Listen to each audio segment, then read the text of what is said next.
Salut, je m'appelle Fanny Ruet et vous écoutez Les gens qui doutent. Il y a 1 ou 2 ans, j'étais amoureux de quelqu'un et je reçois pour la première fois un message où la personne me dit « Ah, tu me manques » et je me souviens de l'ivresse de bonheur immédiatement suivie de la détresse absolue de me dire « Ce n'est pas normal de ne pas pouvoir ressentir ça tout seul ». Je me sentais défaillant de devoir dépendre de quelqu'un d'autre pour me sentir aussi bien dans ma propre peau, quoi. Et je me dis, je dois vraiment travailler sur le fait de ne pas dépendre des autres pour me kiffer, quoi. InnoJP, c'est un des premiers humoristes que j'ai rencontré en me lançant dans ce milieu en Belgique et c'est toujours aujourd'hui une des personnes les plus drôles, les plus complexes et les plus surprenantes que je connaisse. Ça fait dans les 12 ans qu'il fait de l'humour et c'est clairement le mec où ça fait 10 ans que tout le monde dit c'est sûr, l'année prochaine il perce. Sauf qu'il a cette double particularité d'être à la fois extrêmement doué et perfectionniste, mais aussi flemmard et désorganisé. Et tout ça donne un mélange assez zinzin. Il y a quelques années, il est allé étudier à l'École nationale de l'humour de Montréal, où il a eu un énorme déclic et il a réglé pas mal de choses et s'est mis un gros pied au cul et a fini par accoucher d'un premier spectacle qui s'appelle La Vie quoi, qu'il joue beaucoup à Paris et à Bruxelles. Ça fait longtemps que j'avais envie de faire un Gens qui doutent avec lui et c'était vraiment une bonne idée parce qu'au final, je pense que c'est un de mes épisodes préférés. On a parlé de plein de choses, de son enfance totalement hors du commun puisqu'il est né au Rwanda, il a été adopté par 2 femmes en Belgique dans les années 80, puis à 20 ans, il est parti à la recherche de sa mère biologique au Rwanda et a réalisé qu'elle était installée en Belgique sans qu'il le sache. On a aussi parlé de son journal des ratés dans lequel il écrit chaque jour, du fait que lui et moi, on est tout le temps en retard parce qu'on déteste être en avance parce que ça nous fait perdre du temps d'attendre ceux qui sont en retard. Et on en a déduit qu'on était un petit peu des merdes. On a aussi parlé de son emménagement de 4 mois à Paris pour se mettre dans des bonnes conditions pour bosser son spectacle, de l'impression de ne pas être fait pour les réseaux sociaux, de quand il a arrêté de boire et a tenté de devenir une meilleure personne, de sa terminale qu'il a fait en 3 ans, c'était une trilogie, de quand il était petit et qu'il trouvait que s'entraîner à quelque chose et travailler fort c'était tricher parce que évidemment à la fin tu deviens bon donc c'est pas du jeu. D'auto-sabotage, de quand les personnes qu'on aime décèdent et qu'on a peur qu'il n'y ait plus aucune trace de leur existence, du fait que le stand-up et sûrement l'art de manière générale, c'est beaucoup de moments désagréables pour au final assez peu de moments galvanisants, et puis surtout de souffler aux anchois. J'espère que tout ça vous plaira. C'était cool, j'ai l'impression d'avoir quand même brûlé pas mal de calories. T'as fait quoi comme sport ? J'ai fait un peu de vélo et un peu cette espèce de natation verticale, de la air natation là. Tu vois ce truc où cette espèce de machine où tu montes à la fois des escaliers et à la fois t'as des trucs en main là. Et donc voilà, j'ai fait ça et ça m'a vraiment fait du bien. Donc c'était une bonne matinée, mais en vérité, ce que je voulais vraiment faire, c'était aller au yoga, mais j'étais en retard, donc j'ai pas pu aller. Mais en même temps, voilà, j'ai quand même, j'ai pas renoncé quoi. Tu vois, je me suis pas dit tant pis, je ferai du sport demain. J'ai fait tant pis, je vais faire un peu de salle, voilà, et c'est cool. Donc non, pas de regret. Tu aurais pu rester devant la porte du cours de yoga et faire. Mais j'aurais pu rester devant, derrière la porte de chez moi surtout, et ne même pas initier. Et voilà. Et j'essaye de plus en plus de faire ça, de me dire, ok, tant pis, c'est pas grave. Quelle est l'alternative ? Tu vois, avoir ce truc de comment done is better than perfect ou un truc comme ça, de me dire, voilà. Avoir fait quelque chose, c'est mieux que rien. Voilà, ce qui me semblait horrible avant, de se dire je me contente, tu vois. J'étais pas un settler. Mais là je suis là je me dis mais en même temps j'ai pas le choix en fait, c'est ça le truc. Pourquoi ? C'est que je suis vraiment rentré dans un stade de ma vie où j'ai absolument pas le choix, où j'ai plus le choix que de faire du sport, bien dormir, remanger relativement bien, tu vois, les trucs de base ne sont plus une option quoi. Sinon je ne sais plus fonctionner.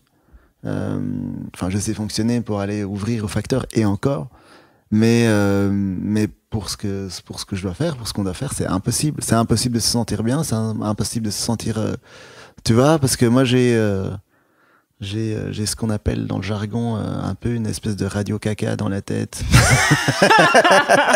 Ok. qui est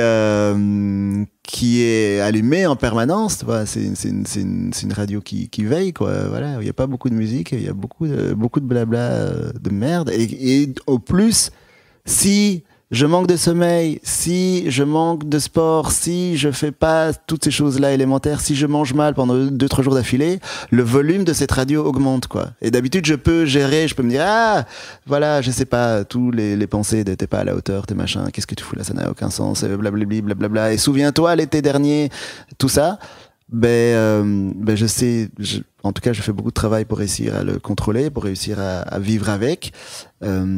Mais en tout cas, vivre avec, c'est soit l'hygiène de base, soit des gros antidep que je ne... Enfin, c'est une piste que j'ai même pas encore explorée, mais voilà, tant que je peux avoir accès à de la chimie naturelle, j'essaye de gérer avec ça. Et voilà, c'est vraiment parce que je vois une psy en ce moment qui essaye de me donner des tâches assez simples. Par exemple, elle me dit bon bah voilà, vous levez, vous faites 10 minutes de sport et voilà, parce que moi j'ai aussi un autre gros problème, c'est la ponctualité et les retards, et donc tout ce qui concerne l'organisation de manière générale. Mais la manifestation la plus visible de ce manque d'organisation, c'est mes retards. Et donc un truc qui m'a beaucoup aidé, enfin qui m'aide beaucoup en ce moment, c'est au lieu de me dire à la fin de la journée, ah ben voilà, tel rendez-vous, je suis pas arrivé à l'heure, elle me dit mais fixez-vous juste un rendez-vous, juste un dans la journée où vous arrivez à l'heure. C'est le truc le plus important de la journée, c'est ça. Et tout le reste, vous mettez, elle me dit de faire un journal intime qui est un espèce de le JDR, je l'ai appelé pour les intimes, c'est le journal des ratés. Et donc toute la journée, je me fais une liste de toutes les choses que j'ai ratées, voilà, tous les messages que j'ai pas envoyés, les arrivées en retard, les mails pas lus, tout.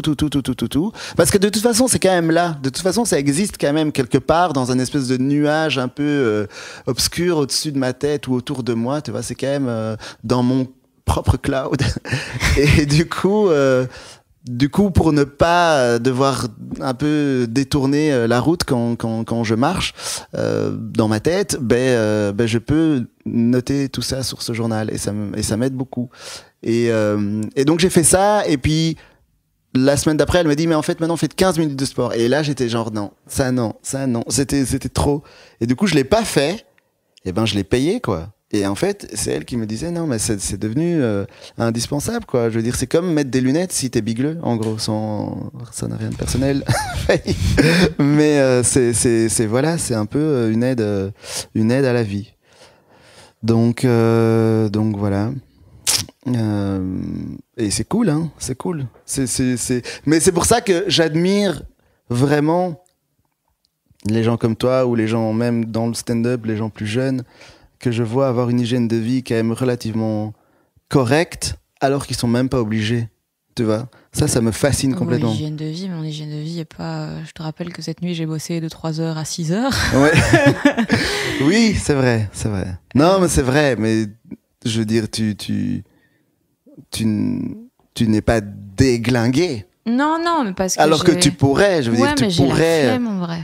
C'est surtout déglingué. la paresse de... Ouais, j'aime beaucoup dormir, donc déjà, ça, c'est un plaisir plus qu'une corvée. Boire de l'alcool, j'aime beaucoup, mais j'ai un métabolisme qui me permet d'être saoul très très vite. Ouais, c'est vrai que ça, c'est très pratique. Et puis ma meuf mange sain et fait du sport, donc ça pousse hyper fort d'être entourée de gens qui ont ça comme mécanisme de base. Ouais. Mais sinon, j'ai pas l'impression d'avoir un mode de vie hyper sain. C'est juste que je suis très organisée, parce que sinon j'ai peur de ouf. Ouais. Mais du coup, tu fais quoi si t'es en retard? Enfin, t'étais où avant? Avant tout. Je crois que c'est vraiment la question qu'on m'a le plus posée dans ma vie. Mais t'étais où? Non, mais c'est une grande honte, parce que vraiment le nombre de gens, si j'accumule le nombre de minutes que des gens m'ont attendu dans toute ma vie, vraiment c'est un demi-Seigneur des Anneaux, quoi. Non, mais c'est beaucoup. T'aurais le temps d'avoir une autre relation avec eux, en fait. Ouais, exactement. Je suis souvent dans ma tête dans des univers parallèles où, par exemple, il y a un univers où je suis tout le temps arrivé à l'heure, mais je n'ai pas du tout la même vie. C'est une autre réalité virtuelle, quoi. Enfin, et voilà. Et j'ai l'impression d'en plus passer ma vie à rechercher l'espèce de faille spatio-temporelle pour retrouver cet univers-là. Mais t'es comment dans cet univers-là? Mais déjà, je suis même pas sûr que je suis humoriste en vrai. Tu fais quoi alors? Je sais pas, je pense que je suis président d'un truc.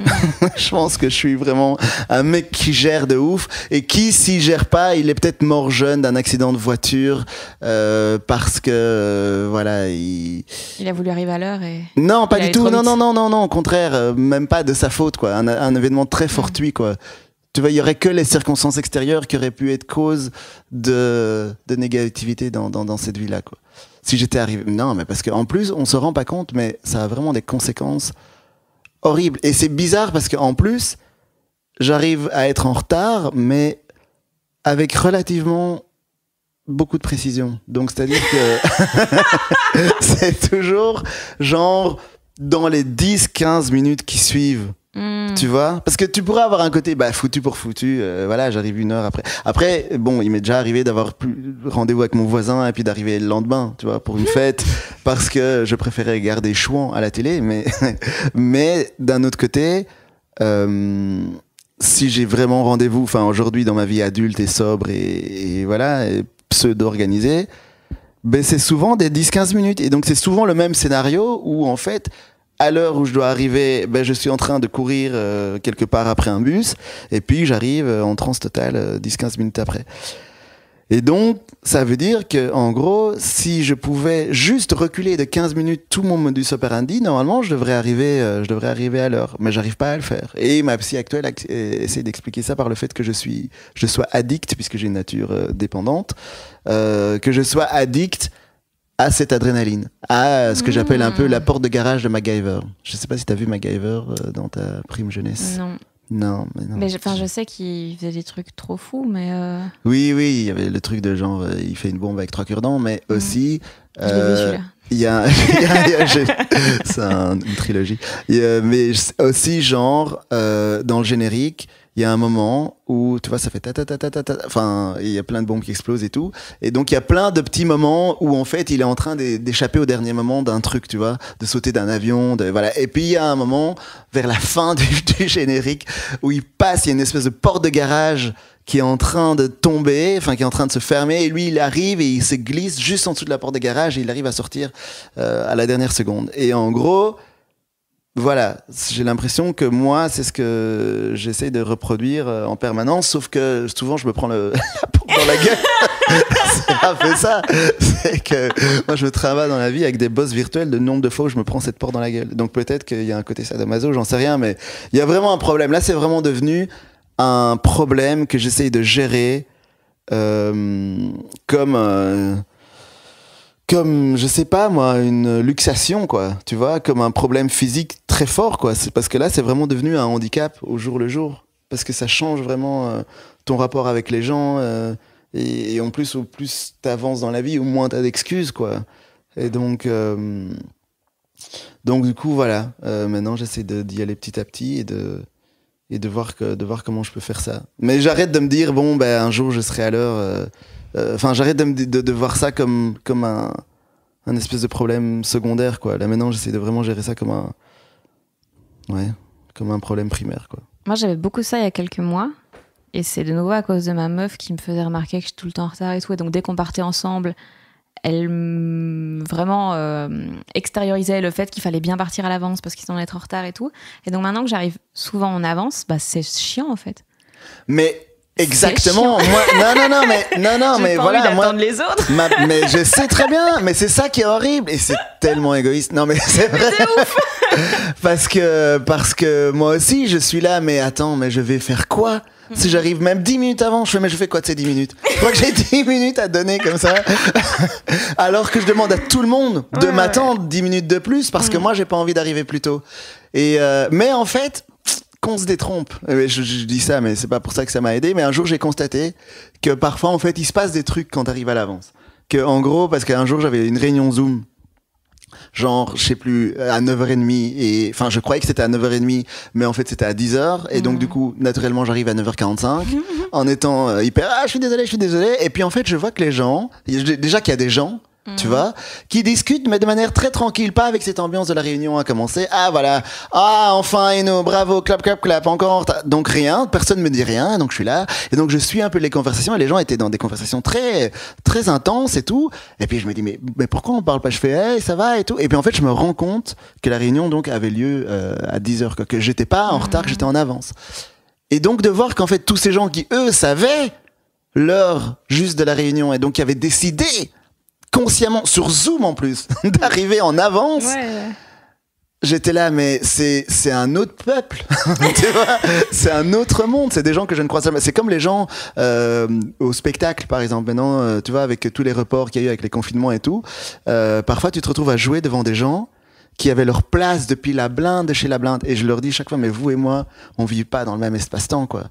Mais bref, et donc du coup, ces gens, donc dans la réunion Zoom, ils parlaient, et j'étais là, et ils prenaient des décisions et tout. Et donc, quand la réunion a commencé, ben, il y avait déjà un peu des enjeux qui avaient été éclaircis, déjà des choses qui avaient été établies. Et j'étais là, mais en fait, tous ces temps où j'étais en retard, les gens, ils décidaient des trucs dans mon dos, quoi.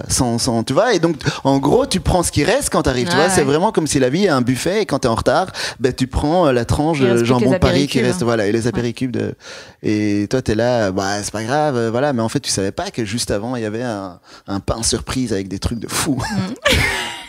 Et donc du coup voilà, en tout cas cette constatation là, ça m'a permis au moins d'arriver à l'heure pendant une semaine, je pense, après. Mais le problème, c'est que voilà, c'est pas seulement de savoir que t'as un problème, c'est tu vois, c'est vraiment une habitude, quoi, tu vois, donc c'est horrible. Et surtout qu'en général, j'ai l'impression que c'est pas souvent c'est une conséquence d'autre chose, tu vois, c'est un symptôme. Moi, le symptôme de quoi, c'était parce que j'avais pas envie d'y aller, en fait. Ah, tu penses? Où que ce soit, j'avais pas envie. Je préfère toujours rester chez moi que de faire n'importe quoi dans le monde. Donc, tu vois, c'est pour ça que voilà. C'est juste que jusqu'au dernier moment, je me disais peut-être j'irai pas. Et puis j'arrivais 15 minutes en retard. Mais du coup, maintenant, des fois, je me mets rendez-vous 15 minutes à l'avance dans mon agenda, mais pas tous. Comme ça, je suis jamais sûre desquels sont à la bonne heure ou pas. Et donc, je suis obligée d'arriver à l'heure. Ah ouais. Oui, mais moi, ça, c'est classique, basic stuff. Genre, tous mes rendez-vous sont une demi-heure avance dans mon agenda. Ma montre elle-même est déjà, genre t'as un 15 agenda. minutes. Ouais, déjà. Ça m'étonne. Enfin, Google a inventé un agenda que j'utilise. Si c'était de ma propre initiative, je pense que je serais encore avec des post-it. Mais donc voilà, mais ça marche qu'à moitié. Parce que du coup, parfois, je me dis, enfin, peut-être que t'as ce problème-là aussi. Quand le rendez-vous dit 15, quand il dit, ah ben voilà, bientôt votre rendez-vous de 15h, tu dis, mais est-ce que c'est un rendez-vous que j'ai mis à l'heure? Est-ce que c'est un rendez-vous en retard et je serai à l'heure? Ouais, voilà, exactement. Ouais. Et j'ai eu ça, j'avais un rendez-vous chez une autre psy en plus. Non, mais j'essaye de trouver des solutions, ok? Et chez une autre psy pour gérer précisément ce problème-là, un truc de comportemental. Et le truc, c'est que je suis arrivé une demi-heure en retard parce que je pensais que j'avais décalé, mais je n'avais pas décalé. Et du coup, elle me dit non, désolé, c'est trop tard, quoi, là, on peut plus. Et j'étais là, mais t'imagines que j'ai un handicap qui fait que je n'ai même pas accès aux soins pour gérer ce problème, quoi. Tu vois, c'est un peu le paradoxe de l'araignée affamée. Tu vois? J'en connais très peu. Eh ben, moi, j'en ai beaucoup dans mon jardinet. Et en fait, le truc, c'est qu'une araignée, bon, là, il fait beau, c'est la canicule et tout, c'est cool parce que, genre, elles peuvent tisser des toiles. Tu savais que si tu peux observer la météo dans une toile d'araignée. Genre, en fait, elles sont hypersensibles. C'est un peu des espèces de baromètres vivants, tu vois. Elles sont hypersensibles à la pression atmosphérique parce qu'en gros, le truc, c'est que si elles se cassent le cul à faire une toile digne de la chapelle Sixtine pour que 2 jours après, il y ait une drage de dingue et qu'elles doivent s'abriter, ben, elles vont pas se casser le cul. Donc, du coup, elles font des espèces de toiles un peu brouillonnes, etc. Et quand il va faire beau, même avant qu'il fasse beau, même si dehors et tout, si c'est encore orageux, eh ben, elles vont commencer à tisser des trucs hyper précis, hyper réguliers, hyper perpendiculaires. Et donc, si tu vois qu'une araignée se casse le cul à faire une toile de malade, c'est qu'il va faire beau. Bref, tout ça pour dire que ça leur coûte énormément d'énergie de tisser une toile, mais c'est leur moyen de subsistance. Donc, d'où le paradoxe de l'araignée affamée et crevée, parce que elle est dans un dilemme, tu vois, entre pour manger, il faudrait que je tisse une toile, Mais en même temps, je n'ai pas l'énergie de le faire. Tu vois. Peut-être je vais mourir pendant que je tisse ma toile. Ouais. Mais si je le fais pas, je vais mourir quand même, sauf si on m'apporte un moustique mort là maintenant devant moi, quoi. Ce qui a quand même peu de chance d'arriver. Et donc voilà, et moi j'ai l'impression d'être dans cette position-là, quoi. De devoir faire des choses pour accéder à plus de bien-être, à quelque chose de supérieur, mais de même pas avoir l'énergie suffisante de base pour le faire, quoi. De pas avoir de manquer des ressources pour avoir plus de ressources. Et donc voilà. Souvent, du coup, j'ai faussement l'impression que je vais mourir, mais Tu veux que je te donne un ça va moustique? quand même. Quoi? Tu veux que je te donne un moustique? Ah oui, pourquoi des moustiques de temps en temps, ça me ferait plaisir. Mais non, mais c'est vrai, j'ai besoin de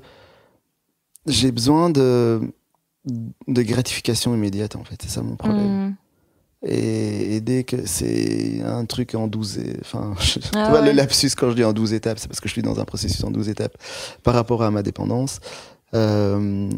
Ben ça paraît très très long, quoi. Ouais, mais d'un côté, moi ça m'aide beaucoup dans les gros projets, justement, de diviser énormément. Et comme ça, je me dis, aujourd'hui, je fais 1/10 du 3e chapitre. Et comme ça, c'est un tout petit truc, et donc t'as vite la gratification de « Ah, j'ai bien bossé, j'ai fini ». Alors que t'as pas avancé tellement, mais c'est juste que t'as un point sur ta to-do list, quoi. Tu vois ? Mais alors, ça veut dire que t'acceptes. Moi, c'est le vrai problème, c'est d'accepter que, en fait, ce que je veux faire va prendre la blinde de temps. En fait, c'est ça. C'est que moi, j'ai tout le temps l'impression. Après, c'est deux choses. Je crois que c'est deux problèmes différents. C'est à la fois, j'ai l'impression que la fausse impression que je suis capable de faire, disons, 7 trucs dans la journée. Et que les autres, si quelqu'un de plus ou moins en bonne santé physique et mentale était à ma place, serait capable de faire ces 7 trucs, du coup je les mets, et au final j'en ai fait que 2, mais je me dis pas, en fait, je suis quelqu'un qui suis capable de faire 2 trucs. Non, je me dis, si j'étais nanani nanana, je serais capable de faire ces 7 trucs. Mais au final, souvent on vient me dire, mais alors accepte que tu sais faire que 2 trucs, des 7. Mais alors je dis, si je suis quelqu'un qui fait que 2 trucs, mais je suis pas du tout au bon endroit, parce que je ne suis pas dans le genre d'activité où les gens qui font 2 trucs par jour réussissent. Tu vois ce que je veux dire? C'est pour ça que t'as mis 12 ans à faire ton spectacle. Par exemple, et qui n'est pas encore tout à fait terminé d'ailleurs. Et qui ne sera jamais fini. Non. Parce que t'es genre le mec le plus flemmard perfectionniste que je connaisse. Oui, bah après, voilà, je travaille dessus, hein, mais là, maintenant, je me suis fixé vraiment une deadline. Là, ça y est, là, c'est genre janvier, je fais un showcase de là où ça en est pseudo définitivement, quoi. Et puis basta, voilà, je reviens, je fais le TTO en février et ce sera un peu la version définitive, parce que je me dis aussi maintenant, une manière d'avancer aussi, c'est de dire ok, je verrouille ce spectacle et le reste ce sera pour un prochain. Ouais. Parce que sinon c'est vrai que c'est un peu enfin voilà, quoi, tu vois, j'ai pas envie de faire une Adrien Arnaud, on l'embrasse. non, mais voilà, c'est ça, c'est aussi une question d'humilité, quoi, finalement.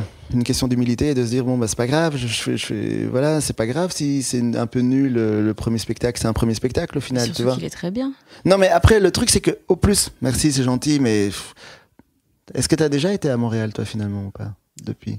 J'y suis allée par rapport au stand-up ou dans la vie? Ouais. J'ai fait 2-3 plateaux au bordel et tout, mais c'est ouais. tout. Ben moi, le truc, c'est que en ayant passé 1 an et demi là-bas, j'ai l'impression d'avoir eu un aperçu de ce que c'est des gens qui bossent vraiment en humour et qui font du travail qualitatif et qui sont hyper productifs et machin. Et que donc, l'échelle sur laquelle je m'évalue, elle est encore par rapport à ça. Et donc, c'est sûr que du coup, je suis, ouais, c'est un peu se condamner à de l'insatisfaction permanente, mais d'un autre côté, c'est vrai qu'il y a une grosse marge d'amélioration, et je suis là, il faut essayer. En fait, le truc, c'est que j'ai quand même envie de laisser un produit que je suis capable d'assumer à 100%, quoi. Et là, tel qu'il est là, ouais. t'as pas l'impression que tu peux l'assumer entièrement? Pas encore tout à fait, non. Mais pas encore de la manière dont c'est vendu. Et c'est ça pour l'instant, aussi ce sur quoi je vais travailler, c'est par rapport à l'image publique avec 36 guillemets, c'est sur les réseaux sociaux, etc. C'est de pouvoir vraiment assumer le côté work in progress, quoi. Parce que j'ai l'impression, ou on a l'impression, je sais pas pourquoi il y a cette impression que tu dois absolument vendre un produit fini, clinquant, blinquant, qui est là, et c'est super, vous allez passer un super moment, et nanani, nanana. Et c'est sûr que peut-être que le doute, justement, no pun intended, fait peut-être moins vendre d'une certaine manière, mais c'est tellement plus en accord avec ce que je suis, avec ce avec quoi je vis, que je sais que je serais beaucoup plus à l'aise de véhiculer une image du mec qui essaye plutôt que du mec qui sait. Tu vois ? Alors là, 2 choses. Premièrement, moi, typiquement, j'ai l'impression que justement, ce que j'aime beaucoup chez toi, c'est les mécanismes derrière le résultat qu'on voit et les milliards de questions et le fait qu'en plein milieu d'une soirée où tout le monde est en train de jouer à un jeu, de boire de l'alcool et tout, d'un coup, tu vas te figer et tu vas poser une question qu'on s'est jamais posée et puis on se dit mais comment je me suis jamais posé cette question fondamentale dans ma vie. Et t'as ce truc d'aller creuser dans des trucs auxquels voilà, on s'était jamais confronté. Et typiquement, moi, t'es le genre de personne que j'aurais envie d'écouter parler. Tu vois, là où je m'en fous si tu mets une story pour dire que tu joues à La Roche-sur-Yon. Par contre, si tu me dis, voilà, c'est un podcast où toutes les semaines, je parle 30 minutes de tout ce qui me passe par la tête. Et Dieu sait que 30 minutes, ce sera court pour toi. Oui, je sais. La concision. Ouais. Et juste tu parles justement de tes doutes, de pourquoi t'es pas satisfait, de n'importe quoi que t'as lu, que t'as vu et tout. Ça m'intéresserait de ouf. Et je pense justement que c'est un truc qui se voit pas assez. Les questionnements, on voit plein de réponses, on voit jamais les questions. Ah bah merci, ça me fait plaisir et ça me rassure. Merci de me dire ça parce que c'est vrai que je sais que c'est en tout cas là la discipline que je me suis mis. Maintenant que je vais habiter à Paris, c'est de faire 15 nouvelles minutes toutes les 15 jours. Je fais mon spectacle 2 fois par mois et donc je joue tous les 15 jours. Tous les 15 jours, je fais 15 nouvelles minutes. Mais du coup, c'est sûr que dans ces minutes, ce sera pas forcément abouti. Et ce sera justement des réflexions, des questionnements, des machins, des trucs. Et que du coup, aussi l'image publique, encore une fois, ou en tout cas la promo que j'ai envie d'en faire, que j'ai envie de faire autour de ça, c'est voilà, je tente je tente des trucs, quoi. Et donc d'être à l'aise avec ça. Après, c'est vrai que je sais pas, j'ai du mal quand je parle. Maintenant, ça va mieux, mais avant, j'avais vraiment du mal à ne pas être aussi dans une réflexion de putain, c'est nul ce que je suis en train de le truc, voilà. Et donc du coup qui viennent parasiter en fait le moment présent de quand tu dis vraiment les choses et quand ça sort, et tant pis, et d'assumer, tu vois, d'être voilà, tu vois, tu prends la vague et puis tant pis si tu tombes, mais tu fais pas semblant d'être encore sur la planche, quoi.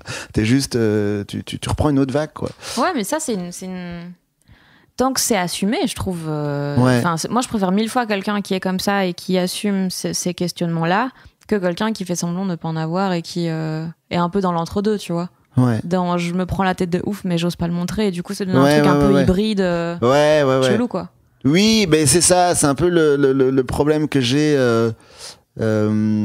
parce qu'il y a des gens très gentils et très bien intentionnés qui veulent m'aider justement à assumer un peu mon côté j'ose pas trop me lancer sur les réseaux et tout, mais du coup moi je suis là avec tous mes questionnements et mon truc et mon genre voilà, ma tête c'est une brocante, quoi, et de l'autre côté et de l'autre côté, au final, quelqu'un va faire des posts Instagram un peu à ma place en mode yes et genre salon de l'auto, tu vois.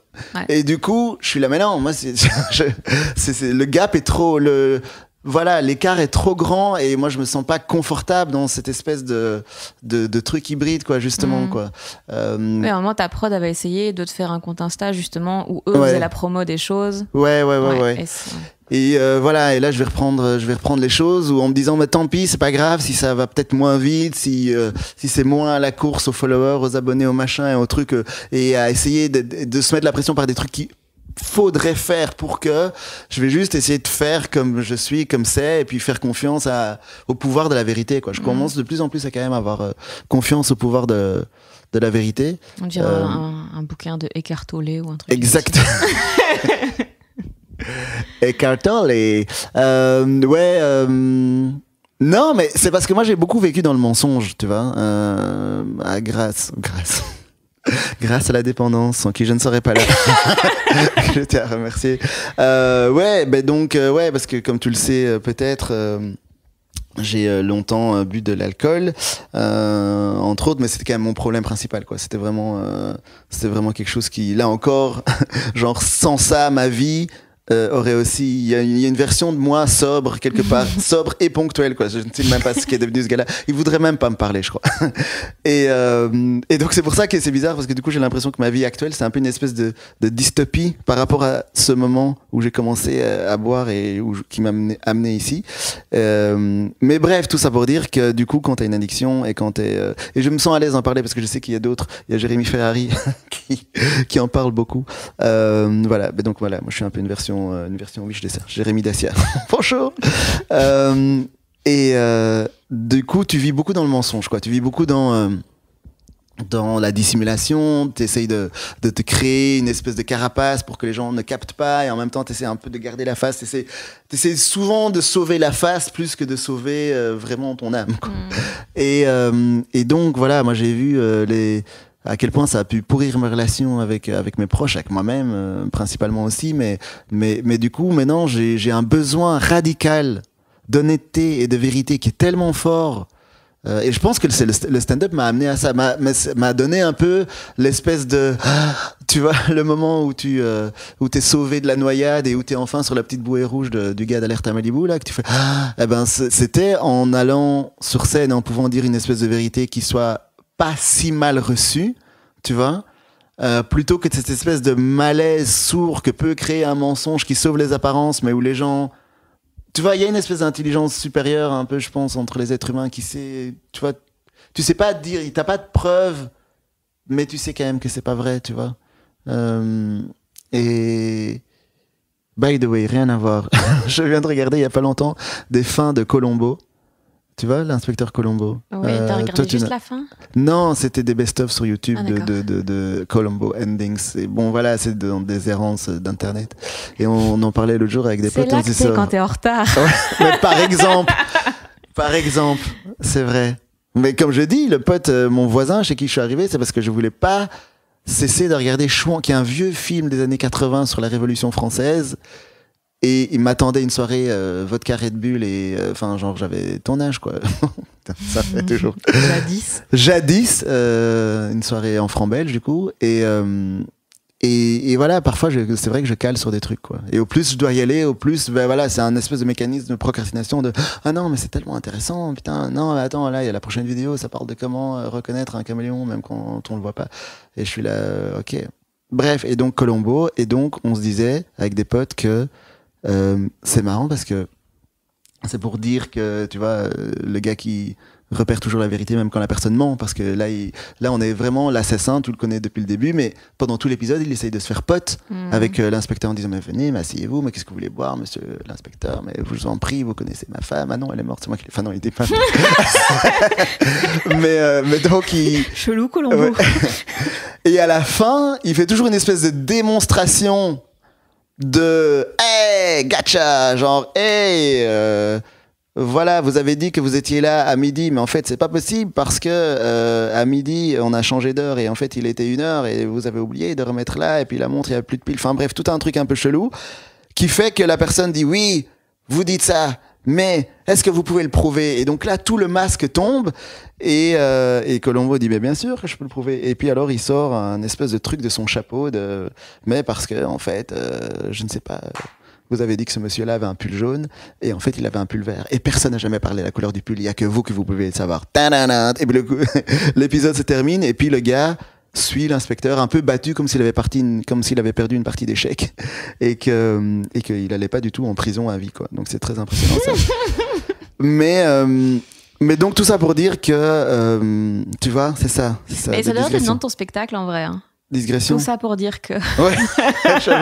J'avoue que c'est un truc que je dis en plus souvent quand je suis sur scène, mais que les gens savent quand tu mens, et que quand ils le savent pas, que le manque. Enfin voilà, c'est un truc à la con, tu vois, que même tous les parents disent, la vérité finit toujours par se savoir. Moi j'ai été élevé par des personnes qui étaient tellement plus âgées que moi et qui me disaient ça tout le temps. Et maintenant je commence vraiment à me rendre compte à quel point c'est vrai, quoi. En tout cas, je me suis rendu compte, je peux pas dire que la vérité éclate toujours, puisqu'évidemment on sait toujours pas qui a tué Kennedy, par exemple. Mais mais je connais le pouvoir destructeur du mensonge. Et donc, et c'est maintenant quelque chose qui me fait très peur et que j'essaye d'éviter par tous les moyens. Et le problème, c'est que les réseaux sociaux, ben, c'est beaucoup, il y a quand même beaucoup de paraître, quoi. Et donc, au point où je me demande, mais est-ce que c'est vraiment quelque chose qui soit vraiment fait pour moi, tu vois? Parce qu'il y a quelque chose aussi j'ai un truc d'un peu d'attraction-répulsion, parce que j'apprends aussi beaucoup d'informations par ces biais-là, parce qu'il y a beaucoup de choses qui ne sont pas dans, tu vois, tout ce qui est un peu déconstruction et tout, c'est quand même, ça passe beaucoup par les nouveaux médias et pas encore par les anciens. Et, c'est vrai que Colombo, très peu déconstruit. Très peu déconstruit, Colombo. Ben, quoique, quelque part. Hein. Il faudrait regarder parce que je suis pas sûr que... J'attends l'analyse de Colombo par Lorraine Bastide. Ouais. Ça s'appellerait Absente et ça parlerait que de la femme de Colombo. Mais, ouais, donc, je suis content d'être sur les réseaux sociaux pour apprendre des choses, mais j'ai l'impression que quand je publie un truc, quand je fais une story, etc., déjà ça me prend tellement de temps parce que je me prends tellement la tête avec les filtres, la musique, les machins et tout. Et puis, inévitablement, ben ça vient appuyer sur ce truc de gratification immédiate, tu vois, un peu comme le rat dans la cage là qui vient pousser sur le truc pour ressortir la cocaïne. Je m'attendais pas du tout à cette fin de phrase. De la cocaïne de rat, c'est de la petite cocaïne. Mais et du coup, je me demande si ça nourrit vraiment quelque chose, si ça nourrit pas quelque chose de malsain en moi, ou en tout cas quelque chose qui est trop fragile pour être utilisé, tu vois, genre comme quand j'ai eu mes résultats de mes scanners des genoux récemment, et que le gars m'a dit, mais On rappelle que tu as 36 ans. Oui, exactement. Mais 28 ressentis. Et non, en vérité, j'en ai 39, tu vois. Wow. J'ai pas pu laisser passer le pouvoir de la vérité. Non, ouais, c'est très, très dur. Ouais. J'ai un âge qui n'appelle même plus de commentaires. J'ai un âge où tu le dis et les gens font « Ah !» Tu vois, il n'y a plus de « Ah !» mais ça... Non, c'est « Ah, ok ». Et du coup, mais en même temps, je suis quand même encore trentenaire. Voilà, j'ai quand même encore envie d'être bien, quoi. Tu vois, d'être bien dans mon corps et d'être bien. Enfin, j'ai envie jusqu'à la fin d'être bien. Mais on peut être vraiment super à 40 et à 50. Mais bien sûr. Mais le problème, c'est qu'encore une fois, ce truc de ma vie est une dystopie qui a commencé au moment où je suis parti en couille. Et du coup, c'est comme si maintenant je reviens à la vie et j'ai l'impression d'avoir genre mis tout sur pause et que je peux reprendre au moment où j'ai décidé de congeler mes émotions à 18 ans et que je reprends avec mon corps des 18 ans, mais en fait ce n'est pas du tout le cas. Mais en fait, si tu as 39 ans et que dans ta dystopie tu es président, peut-être tu es Macron. Exactement. C'est pour ça, quand il est devenu président, j'ai senti un truc. Peut-être quelque part, c'est moi. Et que du coup, je peux. En fait, ce serait tellement confortable de pouvoir observer cette vie et sans l'envier, quoi. De se dire, ah ouais, ok, nice, ok. Ah ben, merci. Ben voilà. Ben, et donc, tes genoux? Et donc mes genoux, j'étais en train d'essayer de trouver une manière de réduire le prix de l'essence, mais j'ai pas encore. Mais non, c'est pas moi. Puisque c'est pas moi. Pourquoi j'essaye de me casser la tête avec des problèmes qui ne sont pas les miens? Oui, voilà, à mon autre version, qui est président de la République française. Moi, j'ai des problèmes de genoux et j'ai les huissiers au cul. C'est deux vies très différentes. Et du coup, le gars il me dit bon alors la course ça va pas forcément être pour vous. Et j'étais là et j'ai vraiment fait un et en mode, donc je ne ferai jamais d'Ironman. Quand j'ai dit ça à ma copine et elle s'est foutue de ma gueule parce qu'elle était là et j'étais offusqué par son rire parce qu'elle trouvait ça tellement rigolo que j'imaginais encore un jour faire un Ironman. Et tu n'as pas l'air d'être moins sceptique qu'elle. Non, mais je comprends. Mais moi, je me suis rendu. J'en ai parlé justement avec Thomas Wiesel là, la semaine dernière. Je commence à me rendre compte que je serai jamais footballeuse professionnelle. Mais voilà, moi j'ai ça avec le surf par exemple. Ben voilà. Mais c'est... Ouais. Mais j'aime bien que ça reste comme, enfin, tu vois, tant que j'ai pas de problème, tant que je me suis pas fait les croisés, j'y crois. Ouais. Oui. C'est... Mais après, t'as quel âge, Fanny? 28 ans. Donc là, ce n'est pas fini. Non, là, je suis à l'âge où elle commence à penser à l'après, en vrai. Ouais. Là, oui, mais celle qui a commencé avant. Pré-retraite. Ouais. Moi, j'ai pris de l'avance sur ça. Oui, mais donc du coup, tu as déjà sécurisé des choses qui pourraient faire que tu te consacres que au sport. Il en est où le retour des King Clijsters? Je ne savais pas qu'il était prévu. Mais il a eu lieu, je sais pas si ça s'est terminé. Mais je sais qu'elle avait fait genre un comeback en mode à 36 ans, c'est pas grave, j'ai des enfants, mais je peux revenir et voilà. Et je sais, j'ai pas suivi. C'est de revenir quand t'as été numéro 1 que quand t'as été. Oui, que quand t'as pas été dans le classement. Au Churchill Tennis Club. Ouais. mais écoute, c'est vrai que c'est des petits deuils à faire. Ouais. Mais c'est marrant de voir qu'il y a quand même une partie de nous qui avait encore, tu vois, il y avait encore un chronomètre allumé par rapport à ça. Tu vois, que tu dois arrêter, tu dois faire stop. Voilà. Mais pour moi, il courait encore, tu vois, le chronomètre du surf, le chronomètre du gars qui va un jour faire le triathlon. Et en même temps, pourquoi l'arrêter? Parce que tant que ça reste une source de fun, et tant que, si c'est une façon de te motiver à aller courir quand même 3 fois semaine, même si au final tu le fais jamais, ça fait de mal à personne. Non, mais c'est mauvais. Non, mais c'était ça. C'est parce que c'était pour. C'est de dire, vous n'avez pas les genoux pour faire des marathons, monsieur. Oui. Et que j'étais là, ok. Mais donc, et pareil, donc par rapport à ce que je suis capable de faire en une journée, j'ai très peur en fait, et je crois que ça me fait procrastiner encore plus, de me dire, mais en fait, peut-être que je n'ai pas les capacités physiques et mentales de faire, je sais pas, d'écrire un concours, d'écrire un film à Oscar, de faire des chroniques super, de faire un spectacle, de faire tout ça. Peut-être que je n'ai pas les genoux pour faire cette course-là, et que c'est ça que je devrais au final accepter, au lieu d'avoir mal et d'avoir des rotules explosées et de continuer à courir. Et donc, pour l'instant, depuis le début. Who am I fooling? Mais je suis toujours en fait dans ces questionnements-là. Et en fait, là maintenant, je me mets dans des conditions en me disant non, je vais faire 15 minutes tous les 15 jours. C'est beaucoup, tout le monde dit c'est beaucoup, hein. Mais en même temps, quand j'étais au Canada à l'école de l'humour, on faisait 5 minutes toutes les semaines. Donc c'est un peu la même chose, quasi à 2 minutes près par semaine. Mais du coup, voilà, pour me mettre dans des conditions qui font que voilà, là, si ça marche pas, bah tant pis, ça marche pas. Enfin, il y a un côté où j'aurais au moins le sentiment d'avoir été jusqu'au bout, quoi. Et j'ai juste envie d'avoir ça, tu vois. Genre, tu vois, toi, t'es là, je serais pas footballeuse professionnelle, mais tu vois, est-ce que tu vas pas plus voir des matchs qu'en faire? Oui, mais ça, c'est pas un choix. C'est pas un choix. Si mes potes, ils étaient chauds pour qu'on en fasse tous les soirs, balèque du stand-up. Moi, je fais du foot.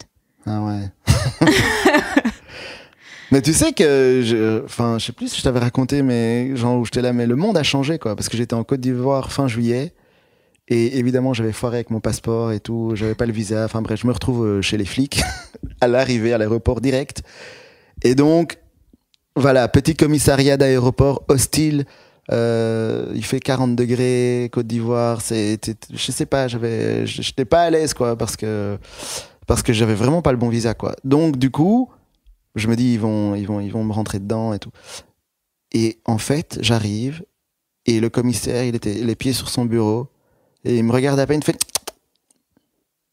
genre attends quoi, reste là.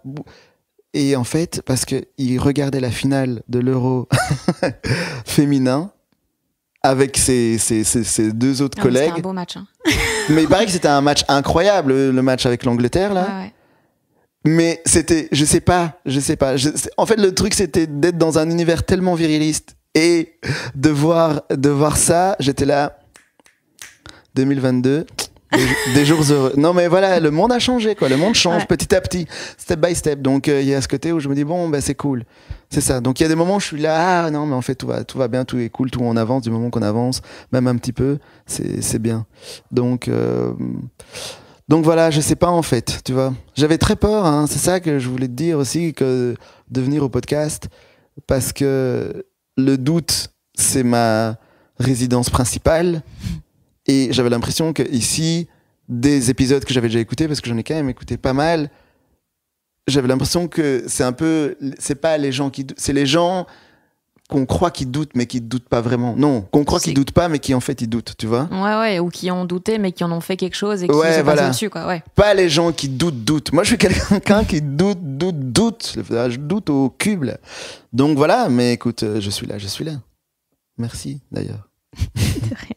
Mais tantôt, j'ai commencé un truc en disant 2 choses et puis j'en ai dit qu'une. Oui. Et en fait, ça rejoint ce que tu viens de dire sur Montréal et tout. C'est que j'ai l'impression que, tu vois, quand tu dis que à l'École nationale de l'humour de Montréal, ils t'ont appris à genre, faire 5 minutes par semaine, ils bossent de ouf. Il me semble que ils choisissent un 5 minutes et ils bossent 3 mois dessus, un truc du style, c'est ça à la fin? À la fin, ouais. Donc au début, tu fais 5 minutes toutes les semaines devant tes comparses. Et c'est un moment très intense et très difficile, puisque en fait, tu es devant des professionnels qui te jugent très fort et qui vont rigoler très fort si c'est drôle. Hein, mais si ça sent la paresse, qui était quand même souvent mon cas, tu vas être encore plus, tu vas pas être encouragé. Tu vas pas avoir un slow clap de bien essayé. Non, c'est genre get out of here. Tu vois. Donc ça, c'est très dur, mais ça pousse. Voilà, en fait, et je trouve que de manière générale au Canada, en tout cas de mon expérience au Québec, il y a quand même beaucoup de problèmes comportementaux qui sont gérés par la pression sociale.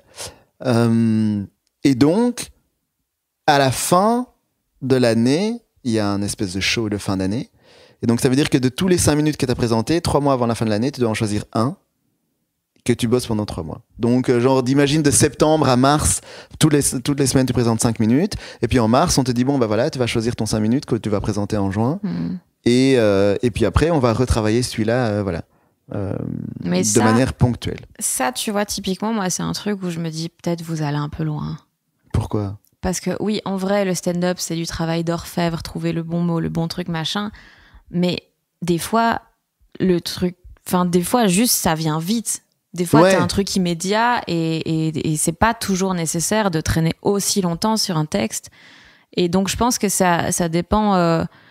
J'ai l'impression que c'est un peu une loi de Pareto pour le travail, dans le sens où de Pareto, je pense que c'est un économiste. Okay. Tu passes 20% du temps sur 80% du travail et puis 80% du temps sur 20% du travail, tu vois. Attends, pardon, excuse-moi, parce que j'étais avec une obscure blague de Pareto, Paretard, et voilà. Bref. Oh merde. mais ça avait vraiment du sens, parce que tu vois, toi tu me parles de Pareto, et moi je suis vraiment quelqu'un de Pareto. Ouais, bref, je vais pas mais je l'assume. Mais ce que je veux dire, c'est que voilà, je connaissais. Donc répète, parce que donc tu passes 20% du temps sur 80% du résultat, et puis 80% du temps sur 20% du résultat. Quand tu essayes de peaufiner et tout, c'est ce qui prend le plus de temps. Alors qu'en vrai, c'est les 20 derniers pourcents, tu vois. Donc ça dépend un peu ce que tu vises. Si tu veux le truc parfait et tout, oui, en effet, tu vas devoir atteindre les 100. Mais j'ai pas l'impression que ce soit nécessaire dans tout, tu vois. Non. J'ai pas l'impression de bâcler tellement de choses, mais souvent je sais que je suis pas à 100 et c'est ok, tu vois. Oui, mais aussi tu ne ressens pas non plus qu'on te dit c'est pas assez.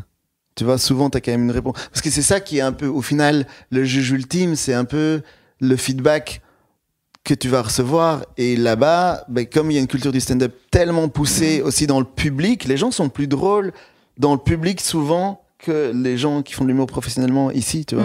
Du coup, la barre et les attentes sont très hautes, quoi. Et les gens attendent presque ce genre de perfectionnisme de la part des gens qui sont sur scène, quoi. Et donc, pour être surpris, il faut vraiment aller les chercher loin. Ouais. J'ai l'impression qu'ils rigolent tellement fort. Mais ils rigolent très, très fort. Quand quelque chose est bien fait, ils rigolent très fort. Et ils se lèvent. C'est un truc qu'on fait trop rarement ici, quoi. Mais après, le truc, c'est que je te disais, c'est 5 minutes, on retravaille, mais la différence entre le 5 minutes que tu as en mars et celui que tu as en juin, si normalement, si tu as bien bossé, elle est énorme. Tu vois, tu es vraiment censé. Et moi, c'est le problème. Moi, je me souviens, j'ai eu un conseil de classe à la fin de la première année où tous mes camarades se sont mis en rond et m'ont un peu clashé en mode mec, tu bosses pas assez, etc. C'était un moment assez intense parce que c'est là où tu vois vraiment l'importance que ça a, quoi. On n'était pas sur un feedback du what the fun, hein. Je sais que c'est un peu inside de dire ça, mais c'était vraiment un truc où personne par personne te disait non, mais en fait ce qui va passer ça, et moi souvent c'était tu ne travailles pas assez, tu ne prends pas assez l'humour au sérieux, quoi. Et c'est un truc culturel aussi, non? Oui, mais c'est ça, mais c'est parce que mon 5 minutes n'avait pas changé tant que ça entre mars et juin, quoi, et que j'avais pas assez bossé. Et voilà. Mais donc, tu faisais quoi alors? Parce que t'es quand même parti au Canada pour aller étudier à l'École nationale de l'humour. Mais... Ouais. Oui, mais je suis parti tout cabossé, quoi. Moi, je suis parti en 2 chevaux avec une roue de secours, avec 2 roues de secours. Enfin, voilà, je me rendais pas compte, en fait, je crois. Je sais qu'aujourd'hui, c'est un temps que je pourrais beaucoup plus rentabiliser parce que la personne que je suis aujourd'hui elle fonctionne mieux que la personne que j'étais à l'époque qui sortait faut savoir que je suis parti, je consommais encore. Donc je buvais encore quand je suis arrivé. Et c'est là-bas que j'ai décidé d'arrêter de boire et de devenir grosso modo quelqu'un de bien. Mais rien que ça, en tant que tel, c'est un espèce de travail de fond qui fait que ça rendait le travail de forme difficile. Donc j'étais quand même à mon maximum, hein, mais mon maximum de l'époque était pas dingue. Voilà. Et pourquoi t'as eu le déclic là-bas? Mais déjà parce qu'ils ils m'ont un peu mis au pied du mur, tu vois, en mode bon, ben ça va pas être possible de continuer comme ça, tu vois, parce que je me suis retrouvé à un examen d'impro là en fin d'année où je me dis ouais, c'est de l'impro, je peux faire la fête la veille, c'est pas grave. Et donc je suis arrivé en n'ayant pas dormi, en ayant fait de la fête toute la nuit. Enfin, c'était le dernier examen de Noël avant de rentrer. Sauf que j'étais pas dans un état humainement acceptable, je dirais ça comme ça. Et ils m'ont dit non, mais ça c'est pas possible parce qu'ils ont pas ce rapport un peu bon enfant là qu'on a avec l'alcool ici. C'est pas genre oh, tu l'as fait alors que t'étais déchiré, coquin.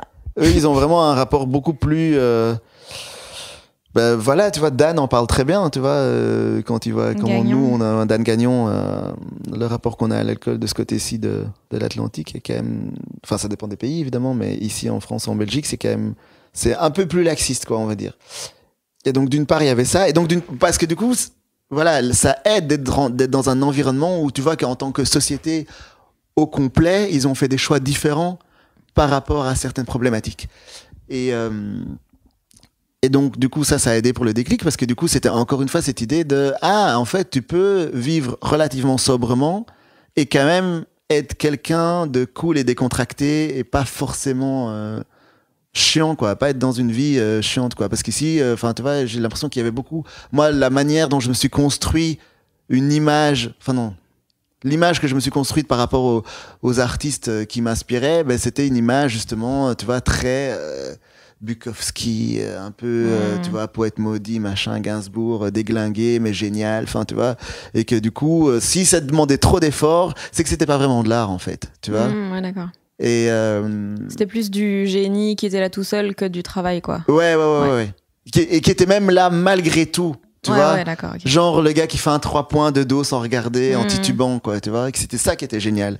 Pas le gars qui a fait des paniers toute la nuit, et puis en même temps il arrive et puis il fait la NBA, t'es là, oui, mais alors, tu vois, c'est comme parfois et franchement, je m'en veux souvent, mais j'ai parfois du mal à être impressionné par des numéros de cirque. Je me souviens quand j'étais petit, parce qu'on dit souvent le cirque c'est pour les enfants, tu vois, t'amènes les numéros de cirque, les numéros de trapézistes, les numéros qui physiquement étaient dingues. Parce que j'étais là, mais oui, mais bon, si tu t'entraînes. J'avais une idée de. Mais moi aussi, tu me donnes 3 mois. Et moi aussi, je te fais une pyramide humaine avec 125 personnes. Enfin, j'avais ce côté de. Je vois le mécanisme, ça ne m'impressionne pas. C'est comme je vois le travail. C'est genre, beau travail. Comme quelqu'un qui a fait, je sais pas moi, une super sculpture avec des allumettes. Beau travail. Mais ça manquait de magie, alors que les gens qui sont justement, qui n'ont vraiment pas l'air de faire un effort et qui au contraire font tout l'effort inverse, tu vois, parfois pour se détruire et que finalement ils sortent quand même des trucs incroyables, t'es là, oh my god, lui c'est du génie pur, c'est incroyable et c'est fascinant, tu vois. Et maintenant, ça va. Maintenant, en tant qu'adulte, je suis un peu plus. Tu ne penses plus que travailler, c'est tricher. Je pense plus que travailler, c'est tricher. Et maintenant, je peux comprendre aussi. Maintenant, je me dis, mais peut-être qu'en fait, les adultes, ils emmènent les enfants au cirque aussi parce que ça les impressionne eux. Parce qu'ils savent au final à quel point c'est dur. Tu vois, parce que quand t'es enfant, tu crois encore, je sais pas, que potentiellement, il y a des gens qui volent, tu vois. Tu les connais pas. Tu vois, mais je veux dire, tu vois des dessins animés, tu vois des films, tu les connais pas personnellement, mais tu penses que c'est possible, tu vois. Que si tu vas quelque part dans un endroit reculé, tu peux apprendre à voler et à faire apparaître et disparaître des objets, que, tu vois. Que c'est ça la vraie magie que tu as envie de voir. pas un gars qui sue et qui tremble avec un type de 135 kilos au-dessus de lui qui a ses orteils dans ses yeux, quoi. Mais j'adore, franchement, je veux pas du tout cracher sur les gens du cirque. C'est très impressionnant. Et maintenant que je suis adulte et que j'ai mal aux genoux, je respecte infiniment ce travail. Mais donc voilà. Donc il y avait ce côté là. Et au Canada, j'ai vraiment appris que travail et glamour pouvaient cohabiter. Voilà. Et sobriété. Voilà. Et c'est ça qui est cool. Et l'école m'a vraiment aidé. Donc il y a eu ce déclic. Mais il y a eu aussi l'école qui m'a présenté les bonnes personnes pour pouvoir appréhender ça, quoi. Pour pouvoir commencer ce travail un peu de sanification, de dératisation interne.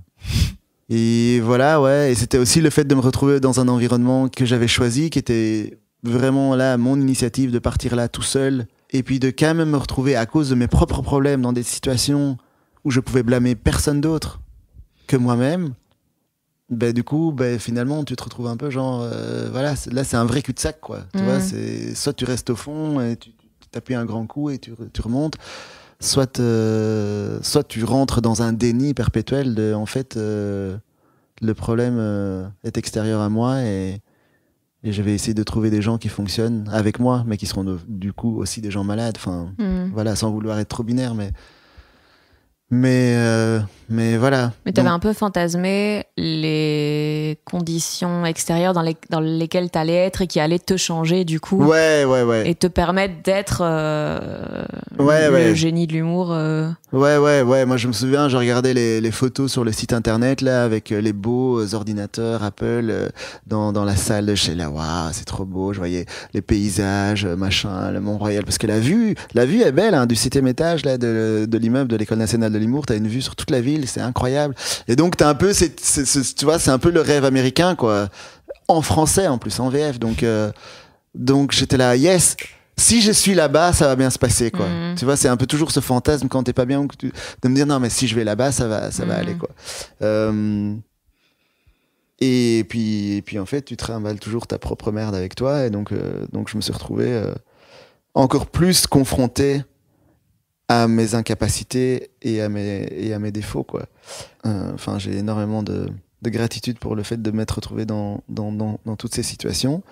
Ça n'a pas du tout été simple, mais aujourd'hui, voilà, j'ai du respect pour le travail, et c'est pour ça que, par exemple, là, je sais que je pars à Paris pendant 4 mois, mais je sais que, voilà, j'y vais pour travailler, je sais que je dois me mettre dans un contexte aussi pour essayer de vivre ça de manière plus ou moins zen, tu vois, sans subir au quotidien toutes les agressions de la ville en général, tu vois, pour pas que ma vie ressemble à ce début de cette vieille pub Pétrolane. Mais non, t'as pas connu, c'est dommage ça. Je sais même pas ce que c'est Pétrolane. Waouh, damn, ça me fait tellement mal. Waouh, c'est comme quand quelqu'un m'a dit Dorothée, je ne sais pas qui c'est. Tu sais qui c'est, Dorothée? C'est vaguement. Pour moi, c'est un peu la pote de Chantal Goya, quoi. Ouais, c'est ça. Ok, mais au moins tu connais de nom. C'est voilà. Non, Pétrolane, c'est de la lotion pour les cheveux, voilà. Ah ok, moi je partais sur du cacao ou un truc comme ça. Ah ouais. À cause de pétrole. Ouais, non. Bah, je sais pas. C'est un truc avec des huiles essentielles qui est censé être bon pour la racine du cheveu. Et en tout cas, il y avait une vieille pub qui passait dans les années 80, début 90, qui disait, et tu voyais un mec qui descendait de sa moto, qui enlevait son casque comme ça, avec sa chevelure. Et il était dans Paris, un peu en gris comme ça, et ça disait pollution, stress, et demain, chute de cheveux. La solution, c'est Pétrolane. Et en gros, cette image de pollution, stress, et demain, chute de cheveux, j'ai un peu l'impression que encore aujourd'hui, c'est un peu ça à Paris, quoi, l'ambiance. Et du coup, je me dis, moi, je vais devoir aller là-bas, trouver des moyens de faire du yoga, trouver des moyens d'aller en forêt, d'être vraiment, de me créer des bulles de zénitude, aussi clichés, bobo, que ça puisse paraître, contre la ville elle-même, mais voilà, quoi, tu vois, ça me coûte beaucoup moins d'assumer ces clichés bobos que de faire comme en mode tout est cool, non, c'est normal et tout, et voilà, de vivre comme si c'était normal, de croiser des gens qui dorment dans les escaliers du métro. L'autre jour, j'ai vu un gars qui dormait à la verticale, même pas sur une marche. Tu vois, il dormait au milieu, dressé comme un i au milieu des marches, et tout le monde passait autour, et voilà, genre comme si c'était un papier d'un vieux cheeseburger qui traînait, Et ça, ou aux arrêts de bus. Et après, en même temps, je ne fais rien au quotidien non plus pour qu'on sorte tous de cette situation.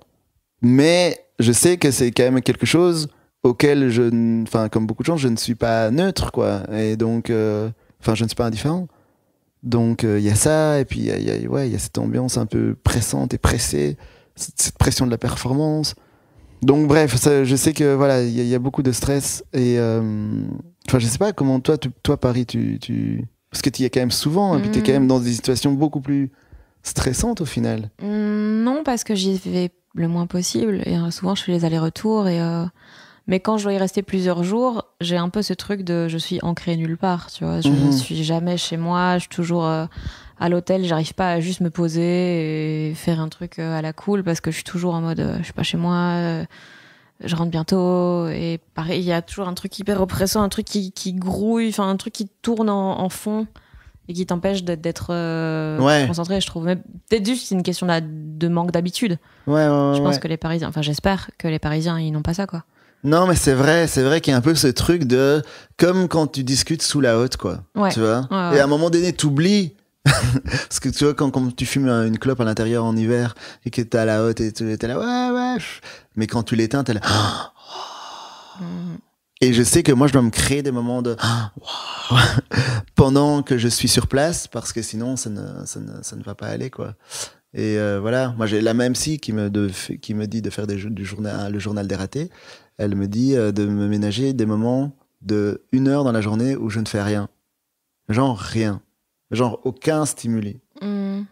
C'est pas simple. Mais tu vas faire quoi? Mais je sais pas, mais j'ai déjà essayé de le faire. Là, je reste assis dans ce canapé, ce petit canapé. Enfin, c'est pas un canapé, mais c'est le fauteuil classique Ikea avec les accoudoirs. J'essaye de décrire pour l'audio guide, comme dirait SML. Mais forcément, tu pars dans tes pensées, mais il y a quand même quelque chose d'apaisant. Voilà, au début, c'est hyper angoissant. T'es là, mais qu'est-ce qui se passe? Nanana, je dois partir. Genre, tu te sens enfermé, quoi, dans ta propre tête. Mais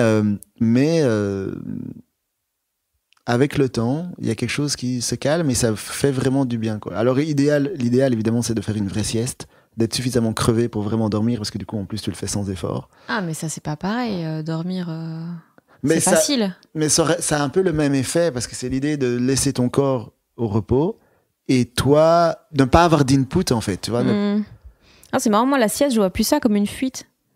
Ah ouais? Je vois pas ça comme du repos, je vois ça comme une fuite. C'est un peu, pour moi, si je vais faire une sieste, c'est que j'ai abandonné, tu vois. C'est pas que je prends du temps pour moi, c'est que j'ai abandonné et que c'est trop. Faut que je coupe. Ça veut dire que tu ne prévois jamais de faire des siestes. Tu fais toujours des siestes quand t'es genre. Siestes. Ouais. Mais souvent, je prévois que je vais subir. Ah ouais. Tu vois, donc je sais que l'après-midi, peu de chance que je réponde au téléphone, quoi. Mais est-ce que du coup, ça pourrait simplement avoir la même fonction, c'est-à-dire de te recharger, mais que toi, tu l'assumes pas assez? Non, parce que je suis pas du tout rechargée après. Ah ouais. Après, je me lève, je suis comme, oh putain, c'est toujours la même journée. Mais t'en fais beaucoup? Enfin, j'en fais un peu moins maintenant, mais je peux dormir, je peux faire des petits comas, quoi. Mais tu dis que c'est une fuite parce que si t'étais pas fatigué, tu continuerais, quoi. Hein? Je serais stressée, tu vois. Et j'aurais mis le truc dans la tête et je me dis, ok, c'est bon, on coupe tout, je vais dormir. Là, c'est fini. Mais c'est le truc sain à faire, hein. Enfin, c'est ce que me disait, en tout cas. Je sais pas. Si, parce que, en gros, ton corps a besoin de... Ouais, mais s'il a déjà dormi 11 heures... Je te parle de choses que je sais depuis 2 jours. Oui, c'est le principe de ce podcast. Avoir l'air très sûr de trucs dont on n'est vraiment pas sûr depuis longtemps. J'essaye pour l'instant. C'est une photographie à l'instant T, quoi. Voilà. Est-ce que je peux te resservir un peu de Coca Zéro, Fanny? Je sais pas si on peut citer des choses, mais en même temps, voilà. Mais je suis en train d'expérimenter. Et donc, c'est vrai que, là, c'est une photographie à l'instant T de là où j'en suis. Et de ce que je sais... so far, sachant qu'on ne sait quand même pas grand-chose. Et pourquoi tu vas à Paris? Pourquoi t'as décidé d'aller dans une ville pour laquelle t'as pas spécialement d'affect? Alors, je n'ai pas d'affect. Je trouve que c'est une ville magnifique, très inspirante artistiquement, très très très très belle, mais c'est vrai qu'il sent fort le pipi, quoi. C'est vrai. C'est comme quelqu'un de très très beau qui pue de la gueule, quoi. En fait, c'est un peu ça, cette ville. En photo, c'est génial, mais quand t'as une conversation, à un moment donné, tu dois trouver des moyens de détourner la tête. Mais du coup. elle m'inspire quand même. Et en fait, j'y vais simplement pour me créer les conditions qui vont me permettre de ne pas avoir d'excuses et d'être obligé de travailler fort, quoi. Tu vois, c'est parce que c'est ça que j'ai envie au final. Moi, je suis là en train de naviguer dans toutes mes to-do list avec ce que je dois nettoyer, manger, tout plein de trucs, enfin payer, voilà, mes factures. Tout ça me prend un temps fou et au final, le travail en lui-même, je ne le fais que à la dernière minute et que de manière, à mon sens, bâclée, quoi. Et donc, j'ai envie de me mettre dans des conditions où je n'ai que ça à faire, quasi, et où je vais pouvoir aussi voir ce qui sort de ça, tu vois. Parce que pour l'instant, j'ai encore vraiment l'impression, même si j'ai des bons retours parfois, mais ça marche pas partout, et je sais à quel point aussi non plus, mon truc est pas du tout Québec-proof. Et j'ai l'impression de servir un peu à un truc en attendant d'avoir un truc vraiment bien dont je suis fier. Tu vois, que j'ai un peu, de toujours un peu envoyer les soufflets, là. Comme dans le film, là, il y a un film avec le dernier film de Jean-Pierre Bacri, avec Jean-Pierre Bacri, Le sens de la fête, où il y a un problème c'est l'histoire d'un gars qui organise qui est chef d'un service traiteur, et il organise un mariage ou une fête, je sais plus trop. Et à un moment donné, il y a un problème en cuisine, et donc, ils ont pas les trucs qu'ils avaient prévu à donner aux invités. Et donc, il y a ce truc, apparemment, qui était un truc de traiteur qui dit on envoie les soufflés ou les feuilletés, je sais plus. Et donc, ils envoient des feuilletés aux anchois qui surgelé, quoi. Donc, ils ont toujours, apparemment, c'est un vieux truc de traiteur d'avoir toujours des feuilletés aux anchois surgelés, que tu réchauffes très rapidement. Et en fait, tu donnes ça aux gens. Ça donne super soif parce que c'est hyper salé. Les gens boivent de l'eau pétillante ou boivent de l'eau. Ça les fait gonfler comme un ballon et en fait ça leur cale la faim pendant 2 heures, ce qui permet de toi trouver un plan B pour ton sauté de veau qui a foiré, quoi. Donc voilà. Et donc moi j'ai l'impression que depuis le début de ma carrière j'ai genre envoyé les feuilletés mais que j'ai jamais vraiment le temps de vraiment cuisiner. Et que tout le monde déteste les anchois. Et qu'en plus les gens ils sont là mais je suis allergique aux anchois, je peux pas le dire. Et donc du coup je vais pour cuisiner, quoi, à Paris, c'est pour ça en fait. Okay. Voilà, opération ratatouille. Ouais, c'est ça, c'est créer un contexte, mais c'est pour ça aussi je vais pour un temps limité pour aussi avoir une putain de deadline, quoi. Donc 4 mois, 2 représentations par mois à la petite loge. Voilà, tous les 15 jours avec chaque fois 15 nouvelles minutes que je vais rôder chaque fois en comedy club. Donc l'idée c'est aussi pour jouer, tu vois, parce qu'en fait en Belgique on a des opportunités pour jouer mais qui sont pas dingue. Tu peux pas jouer 3 fois par soir voilà. une semaine, quoi. Ouais. Et donc moi c'est ce que j'ai envie de faire, quoi, avoir vraiment de l'espace pour taffer, quoi, et être concentré à 100% là-dessus et puis voir ce qui en sort aussi, tu vois. Et peut-être que ce qui en sortira c'est mais ça me plaît pas tant que ça, tu vois, ou je sais pas encore, tu vois. Mais je saurais pas tant que j'aurais pas vraiment mis les mains au fourneau, quoi.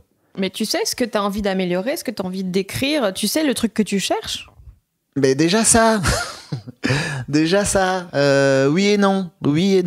En fait, le truc c'est que j'ai vraiment commencé en parlant de moi et en parlant de mon histoire originale et tout, nanani nanana, et qui sont déjà des sujets en soi qui peuvent faire 1 heure de spectacle chacun, tu vois. De grandir dans un environnement blanc en étant noir, l'adoption, les parents. Et en gros, j'ai déjà envie de creuser un peu ces sujets-là plus loin, parce que j'ai l'impression d'aborder les choses très en surface, tu vois.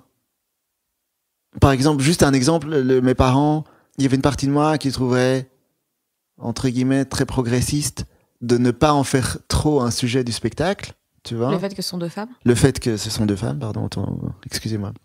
Tu vois, le manque d'humilité, quoi, de croire que les gens savent. Oui, donc voilà, 2 femmes dans les années 80.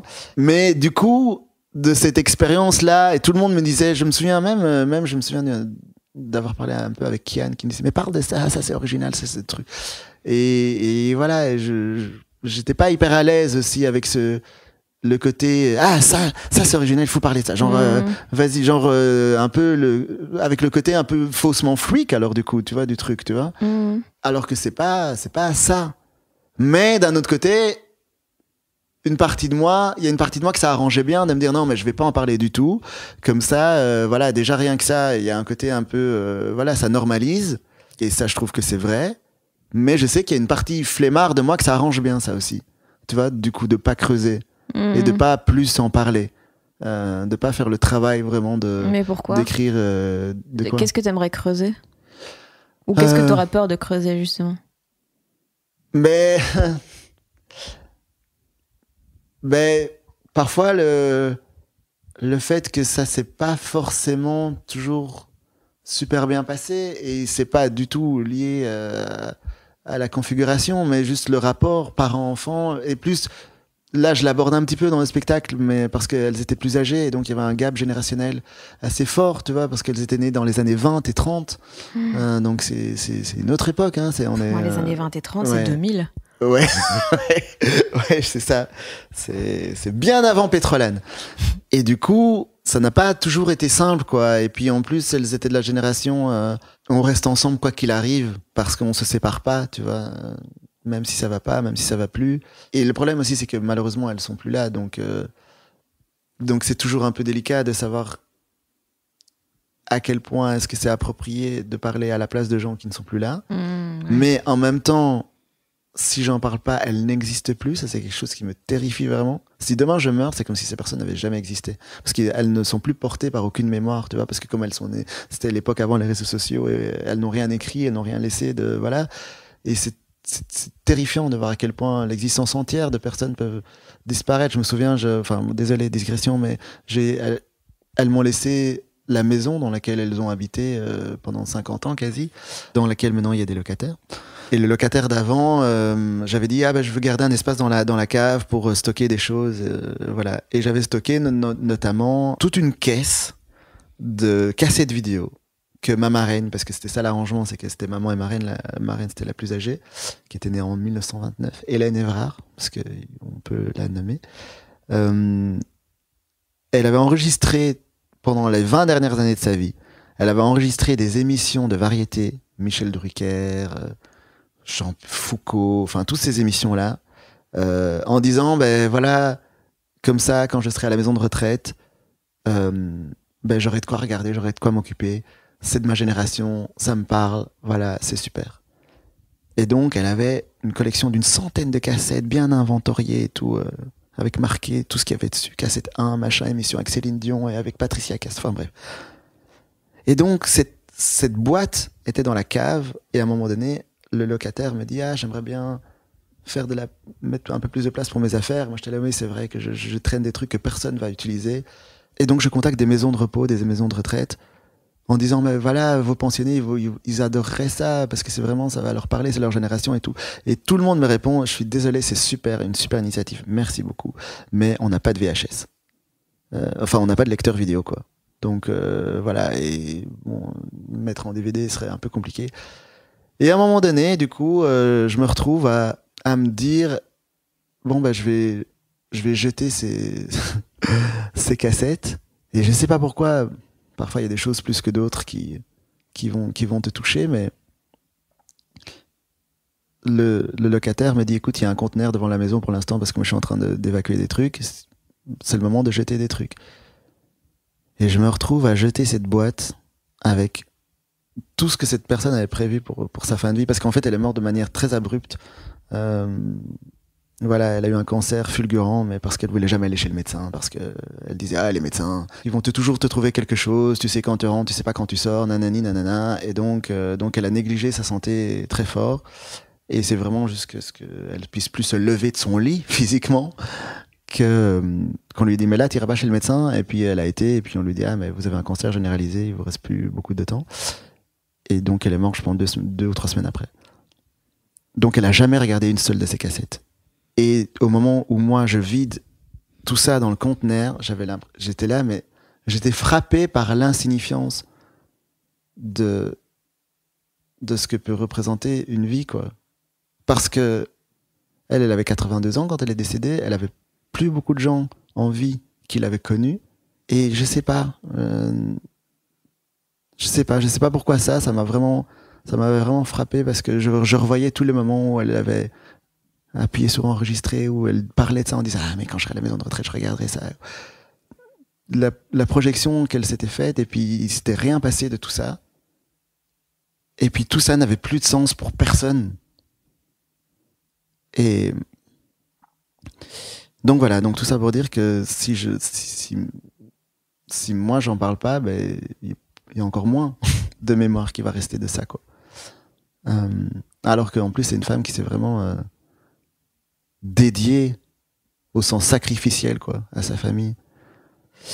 Et voilà, et donc je sais pas si c'est un sujet, et en plus je sais même pas si c'est des sujets que j'ai forcément envie de creuser sur le ton de l'humour ou dans un spectacle, ou si mais je sais que quand je dis ma tête est une brocante là, c'est un peu ça aussi, c'est que c'est rempli de souvenirs et de mémoires qui sont puissantes, qui ont beaucoup de signifiance, mais pour des gens aujourd'hui qui ont de moins en moins les rêves, quoi. Et donc je me retrouve un peu à, je sais pas, à avoir plein d'argent dans une monnaie qui n'existe bientôt plus, quoi, j'ai l'impression. Et donc voilà, mais que j'ai du coup pas envie de jeter. T'as essayé une autre forme que l'humour ? Non, mais alors j'ai beaucoup envie d'écrire. Je sais que j'ai beaucoup envie d'écrire. Il y a une idée de série, il y a une idée de. Voilà, l'année prochaine, je sais que je vais faire un documentaire sur ma famille biologique aussi, ma famille rwandaise que j'ai retrouvée quand j'avais 20 ans. Parce que quand j'avais 20 ans, j'ai fait des recherches pour retrouver ma famille d'origine et je les ai retrouvées. Et je suis parti au Rwanda pendant 3 mois. Où j'ai encore une grand-mère qui a 95 ans, je crois. Et si elle m'attend, Inch'Allah, l'année prochaine, je serai là et je vais essayer de collecter ses souvenirs et sa mémoire. Mais donc, oui, je sais que tout ce qui est d'une manière ou d'une autre, expo, documentaire et tout, m'attire un peu. Voilà. Parce qu'il y a des choses où parfois je n'en fais rien, mais je trouve que ça ne vaut pas la peine d'aller dans une poubelle, quoi. Je trouve que voilà. Mais du coup, parfois je suis là et je sais pas quoi en faire, quoi. J'ai plein de bordel là et qui est un peu dans un entre-deux, quoi. Et je sais que c'est aussi des choses sur lesquelles je vais écrire quand je vais, même pour trouver des blagues. C'est des choses que je dois sortir de moi pour parfois trouver une blague derrière. Donc je sais que Paris va aussi m'amener ça, quoi. Enfin, le travail de manière générale, c'est pas Paris, c'est pas un endroit, mais genre le fait de me mettre activement au travail, de me dire ok, maintenant je me mets une discipline de X heures par jour, ça va me faire sortir ces choses-là. Donc voilà, on verra. Hélène. Un sacré personnage pourtant, sacré personnage. Oui, mais donc voilà, oui, voilà. Et la seconde, c'est quoi son nom ? C'est José avec 2 E, parce que comme je dis, c'est pas parce que c'était la plus masculine des deux qu'elle peut pas avoir son prénom bien orthographié. José Van Geel, celle qui m'a donné mon nom de famille, qui était hôtesse de l'air, mais qui était pourtant la moins coquette, on va dire, des deux. C'est ça qui est marrant, quoi. Hélène, la plus âgée, c'est celle qui m'a vraiment montrer un peu le chemin de la culture paradoxalement. C'est marrant parce que voilà, elle avait arrêté l'école à 14 ans, elle avait travaillé dans les grandes surfaces, mais bon, elle avait vraiment fait son petit bonhomme de chemin là, et elle adorait le théâtre, et c'est elle qui m'a amené à voir des trucs depuis petit, quoi. Et donc je pense que l'attrait, en tout cas pour le théâtre, c'est venu via elle. Et José, c'est celle qui voulait que je fasse des études et tout ça. Mais donc, non, mais du coup, c'est marrant, c'est parce qu'elle était un peu la plus, ouais, c'est ça, la plus coquette, quoi. Celle qui, quand on était dans les files d'attente au théâtre, regardait les jeunes de l'époque, tu vois, des années 80 et 90, et disait, je comprends pas qu'on puisse aller au théâtre en jeans. Je ne comprends pas ces gens. Elle, c'était vrai, le sortie au théâtre, c'est un vrai truc, quoi, tu vois, c'est manteau de fourrure, boucle d'oreille, on y va, quoi. Et José, par contre, c'était la plus jeune, et elle, elle avait 6 ans de moins.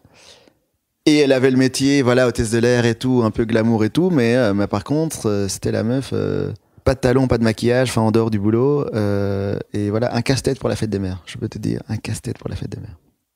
Tu n'allais pas venir avec un parfum, quoi, tu vois. On disait toujours, ramène-moi un bon bulletin, c'est ça que je veux. Donc voilà, ouais, donc je sais pas encore, ouais, j'ai envie d'aborder vraiment d'autres formes, ça c'est sûr et certain, j'ai envie d'aborder d'autres formes, j'ai envie de creuser d'autres choses, et on verra tout ce tout ce que ça emmène, tout ce que ça amène, quoi. Le problème aussi, c'est que voilà, j'ai un syndrome de l'imposteur très fort, mais pour l'instant, je ne me vois pas faire, je ne sais pas ce que je peux faire d'autre. Donc voilà, parfois je me dis non, mais tout ça est très très vain. Mais je suis là. Toi, tu te dis jamais si tu devais pas du tout faire quelque chose d'artistique, tu vois. Si au final tu te dis non, mais tout ça est quand même de la grosse branlette. Ah oui, mais ce métier est de la branlette constamment. Ouais. Ça n'apporte rien de tangible. Ouais. C'est juste des fois apporter du confort à des gens. C'est un luxe que des gens se permettent d'aller voir un spectacle, de voir des blagues, machin, mais ça n'a rien de tangible. Oui, non, mais si je commence à penser à ça, c'est horrible. Donc mais toi qui es hyper organisé, enfin hyper organisé, on s'entend, mais je veux dire qui... C'est vrai. Faut te rendre à l'évidence. Non, mais tu sais que franchement, ça m'a tellement rassuré de t'entendre dire parfois que tu faisais tes chroniques de temps en temps, un peu à la dernière minute, que tu vois, que t'étais pas... Parce que pour moi, t'étais tellement... Enfin, t'es encore toujours la Hermione du game, et tu vois, et celle vraiment qui...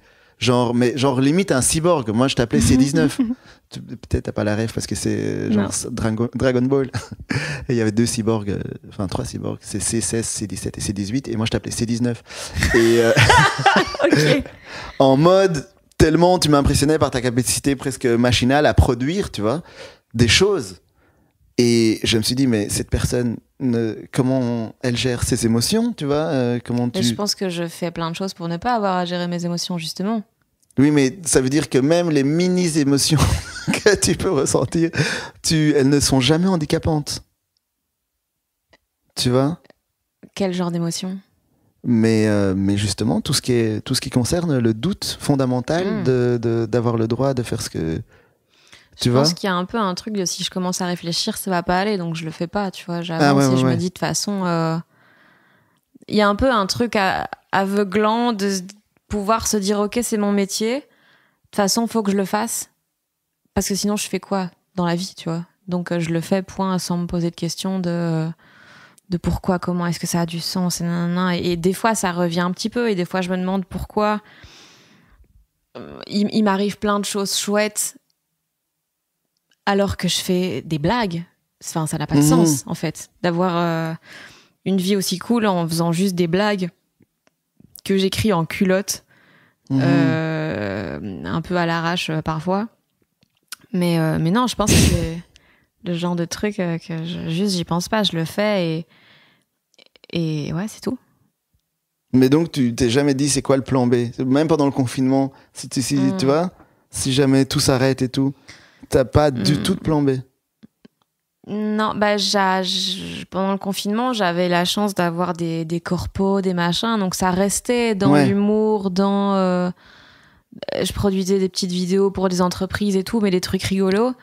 Et juste, j'ai remplacé les blagues normales par ça, et je me disais, ok, c'est mon travail, maintenant je fais ça, je suis focus.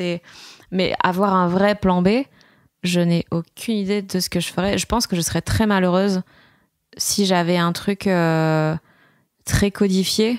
Ouais. Parce que ça me rendrait zinzin, en fait. Parce que, en fait, là, j'ai l'impression que les quelques fois où j'ai fait un truc plus de bureau et tout, je ressentais vraiment le manque de sens. Ouais, ça je comprends. Du fait que j'étais pas à ma place. Et en fait, je me disais vraiment ce truc de c'est ça toute la vie. Ouais. Genre, si c'est ça, non, hein. Ouais. Non, ça m'intéresse pas du tout. Ouais. Et maintenant, je sais pas si c'est juste parce que j'y pense plus ou parce que justement, je me rends pas compte, mais j'ai trouvé du sens.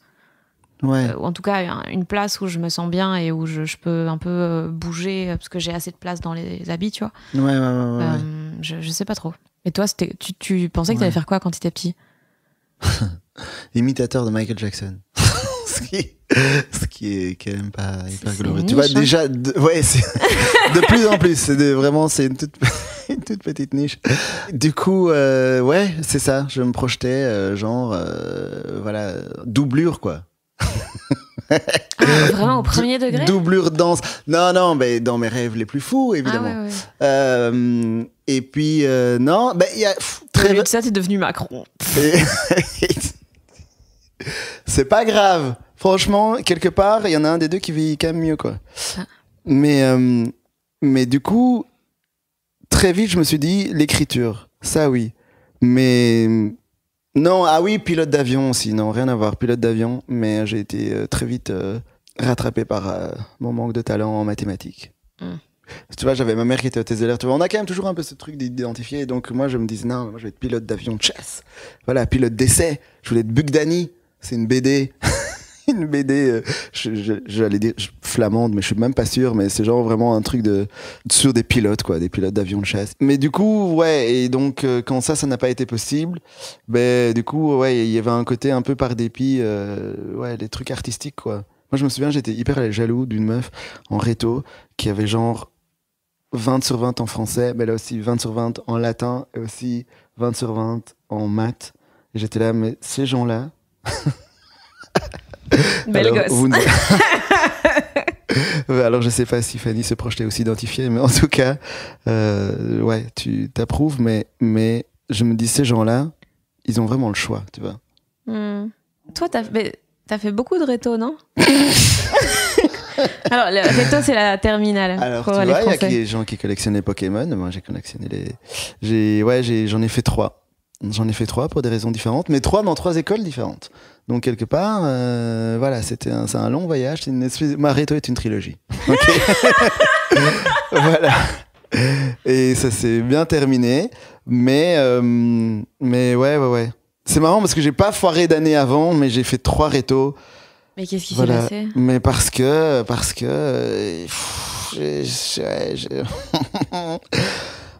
des choses pas hyper racontables. La première, c'est parce que voilà, j'avais un examen de passage et puis au lieu d'aller, évidemment, comme je faisais toujours tout à la dernière minute, j'avais pas étudié jusqu'au jour de l'examen de passage, j'avais pas étudié. Et la veille, au lieu d'aller dormir chez mon copain Martin, où j'aurais eu une chambre à part et où j'aurais pu bien réviser mon examen de chimie. Mais qu'est-ce que j'ai fait? Non, j'ai choisi d'aller chez ma petite copine de l'époque, que je ne nommerai pas, mais chez qui je n'ai pas dormi et je n'ai pas du tout fait de la chimie.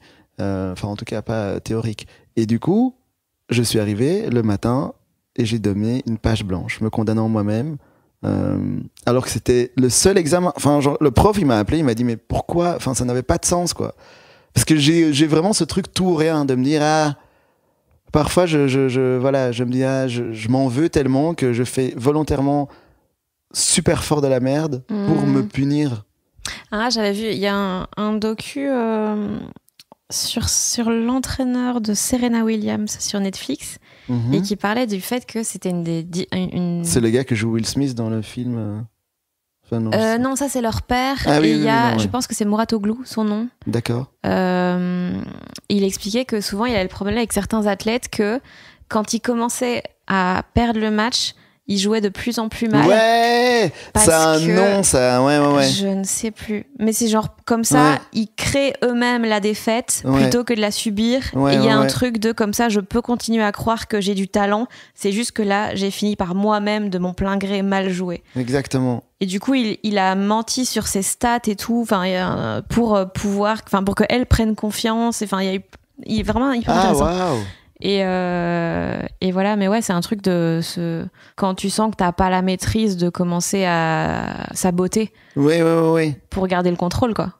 Ben oui, et que du coup, t'as l'impression que ça reste un choix, que ça reste ton initiative. Genre, j'ai remis une feuille blanche, et genre, tu vois, Grand Prince, je sors par la grande porte, et le prof qui était là, mais tu vois, si t'avais mis au moins quelque chose, j'aurais pu trouver. Mais si ça se trouve, si j'avais fait le max de ce que j'étais capable de faire ce matin-là, il aurait quand même pas pu me mettre les points, et j'aurais quand même peut-être foiré, et j'aurais juste râlé d'avoir été dormir chez la mauvaise personne.